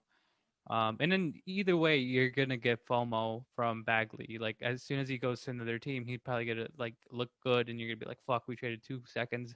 But then at the same time, I think like if you're in a Kings situation where you don't have depth and you don't have players that you could actually throw on the court and defend and play, you kind of just need to collect talent like the Orlando Magic are doing. And if someone gives you 2 seconds for Bagley, seconds are becoming a lot better, especially with the talent pool. So I would probably think about that one. depending on the situation with Barnes, if someone sends me a good rotational player for Barnes, and I save some money, I would do that too. So I was actually looking at sort of trades that were the Buddy possible. one, I would probably put last. If I'd probably put the Bagley one first, and then Barnes, and then Buddy for me. Like I would put Barnes first, and then Bagley, and then Buddy personally, because I think Buddy, just to De'Aaron's success, plays the most important role on the team. But when you look at trades possible, I was looking at draft night trades. It's like, well, Ricky. I heard that Ricky Rubio's tenure in Minnesota wasn't going particularly well, and that Wolves fans wanted him gone. So if you could just flip Ricky Rubio to the Timberwolves, let them get Harrison Barnes, then you send Ricky Rubio to the Bulls because they really need a playmaker, and you would get like a guy, just a cheap guy like Troy Brown Jr. back or something. I think that could be an interesting 3-team trade personally, where like Barnes is played next to Cat. Yeah, I think you would try think. looking at teams like that kind of want to take a next step up. They need a veteran leader. They need someone that's. And I think Rosas is going to be feeling that kind of pressure down his neck to win a few more games, right? Totally. So it's assuming the Ricky Rubio experiment failed and they want him out. I think moving Barnes to Minnesota and then flipping Ricky to the Bulls would be a really sort of smart 3-team trade, and then you clear yourself out of that salary. Yeah, I think that's a good one. We'll see, but we'll move on to the San Antonio Spurs and then Raptors, Jazz, and Wizards to finish it off. We'll try to do these quick. We have been going on for a little bit, and my brain turned to mush. Same, bro. Same. Yeah, let's go. Let's bust through these quick. All right, Spurs, baby. Spurs, baby. They need a big boy in the offseason. Big boy at the 4, in my opinion, who could space the floor. Yeah, I like the look with Vassell and Keldon, and they have Lonnie as a 6th man for the future. They have Podol as a center, who's been killing it recently. I mean, I honestly wouldn't doubt the Spurs putting together like a nice little package and trying to move up in the draft. That'd be interesting. But I like the way they have the roster constructed right now. With what if they get like Mobley, dude? Vassell, Keldon, like Mobley, Podol. Like, there's no way they can move up this draft. I honestly, I've said this before, but I don't think anyone within the top 5 is trading outside of the top 5. I only think the top 5 is trading within itself, if that makes sense. I think bottom teams are bottom teams because the top teams prey on them. Maybe, yes, but I don't. It's true. It's true. Man, I don't think any bottom team is stupid enough to sell out of the top 5 this year. Rockets? No, yeah. No. There's. No way. People are, they're gonna bait. People are gonna bait the Rockets, dude. You know this. They need it too bad. Well, it depends where they are, because if they're not 1, 2, 3, then maybe. But if they're 1, 2, 3, there's no way the Rockets are selling out of their pick. They need that talent so bad. What about like Detroit? What if someone like unexpected lands in the 2nd pick? You know what I mean? Man, I think Detroit is like actually tanking. Like I think Weaver's plan was to tank this season. Smart man. It's hard to see me. Or what, sir? Yeah, I think his plan this season has been to tank. So, but then again, Weaver has made some really questionable moves. So maybe he'd honestly be the most likely to do it, I think. Or actually, no, the Cavs would be, because aren't they supposed to be employing Dan Gilbert's son soon? Yeah, he's gonna run the team now. So yeah, that's the team. That's the team I could see trading out of the top 5 if they get it. That's my nepotism answer. gang. But yeah, okay, we'll move on to Toronto Raptors, who are should be tanking the rest of the season. They're too far out to make it. They could make it. They're too far out, especially because they just lost to Chicago yesterday. They put themselves. Well, Chicago lost tonight versus the Atlanta Hawks, even though Zach LaVine had like 49,000 points. Oh my God, they actually lost. Yeah, they actually lost. Zach LaVine had like who knows? I think he had like 30 something in the first half. So still lost. I think Trae Young had like 40 something. So yeah, man, that's depressing. It is a very depressing kind of stat line, especially for Zach, who just got like Vucevic, and is like, yeah, man, times are changing. But that defense still a little bit suspect. But alas, still a little suspect. Toronto Raptors. So you just want them to straight up tank? Yeah, I think adding a top talent with this core is pretty crazy. I mean, if you add a top 5 pick to this like Gary Trent OG core, like Chris Boucher had a nice stat line the other day, man. He had like 38 and like 18 or some shit. Yeah, 38 and 19. Ooh, baby, that's spicy. Boucher really Is Boucher Boucher actually killed it. like the real Pascal? And like Pascal is actually Chris Boucher? No, Boucher's a good bench player. That's about all he is. I mean, starting Boucher causes some But problems just to your team in general. he's a great name. It's not super sustainable starting Boucher. It's just he's a little bit too skinny, What do you think and Raptors? he's really What do you good think as Raptors are doing in that draft? basketball. Like what guard? I think if they're not in the top five, I think they go for Jaden Springer personally. There's a lot, but besides the top four players, like there's not anybody that fits the team particularly great. Um, Cade, Mobley, Suggs, Green, sure, they're great if you can get your hands on them. But when you go past that, like Kuminga, not really a great fit with OG and Siakam. Barnes, like again, not really a great fit with OG and Siakam because in my opinion, OG's like best played as a four, and Siakam's already a four, so you're kind of playing two fours next to each other already. So it's like, and then you'd add Scotty What about like Barnes and Keon Johnson. Like I like his pressure that he brings onto the rim. He's a little undersized, right? Like we want a three or like a big, but there's no, we've got Fred and Gary, and I think he'd kind of have like it'd be weird playing him with Gary. And then you move on to Moses Moody, and it's like Moses would be fine, but I don't think he puts enough pressure on the rim. We need somebody who actually actively puts pressure on the rim because we're a team full of jump shooters. And it's the same problem that Zaire Williams has. And there's nobody that exceptionally fits the Raptors. So, yeah, I'd say Jaden Springer if we're out of the top five. But if the Raptors are in the top five, they should just take the BPA. Mobley would be like the dream as far as fit, obviously. yeah, Mobley would be Hakeem, the dream. No, but he is exceptional. I'm actually excited to see what the Raptors do with the draft process. Really interested to see who they draft. So we'll move on to the Jazz. Any thoughts? Are they pretenders or contenders this year? Are they just regular season champs, or are they actually like a legit candidate to win the West? Not like not like the regular season, but like the Western Conference, like playoff. I think the Jazz, they could win the West, but I don't think they'll go that far in the playoffs. I have trouble seeing them go past round two. I know they're playing great basketball right now, but there are just these games that they have sometimes where I have these questions about where they're gonna like how they're gonna you know how they're gonna sustain themselves in the playoffs because they're a team that, when it comes down to it, I have some trouble seeing Gobert in a playoff series personally. So yeah, I've seen Gobert get played off the floor too many times to have faith in them. Yeah, I actually do think they're kind of, a sneaky contender for that Western. I don't know if they'll win the whole thing, but Donovan Mitchell, he looks a little different this year.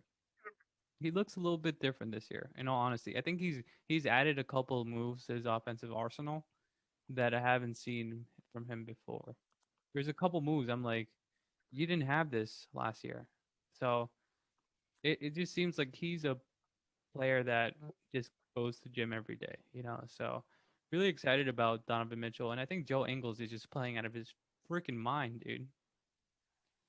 And Rudy Gobert is just always underrated. I sometimes I do it just instinctually, but I think he is undervalued as a player through fan perspective. I think he's a little bit disrespected because sometimes the things he does on the court, obviously you can't put into to numbers, right? Like manipulated shots and hesitation, stuff like that. Like you don't have data for that, which I hope in like maybe in the future NBA we could have some of those things that are more like niche stats, like how baseball does it. Like if you look at baseball stats, it's crazy. It's super specific. There's a stat for everything. So I hope it eventually becomes like that. So I don't know if they could beat the Lakers, and stuff like that. But I would love to see a series between them, like the Suns or the Clippers or the Nuggets. Like it's gonna be a good series. So I'm pretty confident that their team is just gonna. I want to see them run into adversity and how they react. I think that's what really kind of shows champions and pretenders. So we'll move on to the Wizards. We'll do this one quick because there's not much to say about the Wizards. They're They are depressing. I I hope they win the first pick. Honestly, starving. They're starving. They are. they're starving. They haven't had a first round pick in a while. Their owner, he's one of the few non-shithead owners in the league. I could deal with Washington getting the first pick. I honestly could. Gives them a chance to restart. Maybe Beal stays. Maybe Beal's a lifer if they get Cade. Who knows, right? Like, it's a really interesting sort of conundrum if they get the first pick. So I'd be down for it. Cade, Russ, Beal, Hachi. I actually have liked Hachi's like progression this year. In all honesty, he's actually gotten a little bit better. Yes. Yes. Okay, man. That is the fucking NBA round table that was supposed to take 30 minutes and actually took 2 days. So it feels like I've been in a cave for like 2 days. I'm sorry. My brain I need to get out of here, man. I'm sweating bullets. I need to walk my brain dog. be mush. All right, everyone. That is the end of the pod. You can follow us on Twitter at the Courtsiders. You could subscribe on iTunes, Stitcher, Amazon, dark web applications, anything that you actually listen to podcasts on. Subscribe to our YouTube channel. Always, always, It's always appreciated, man. We always love you. appreciated. And have a good night.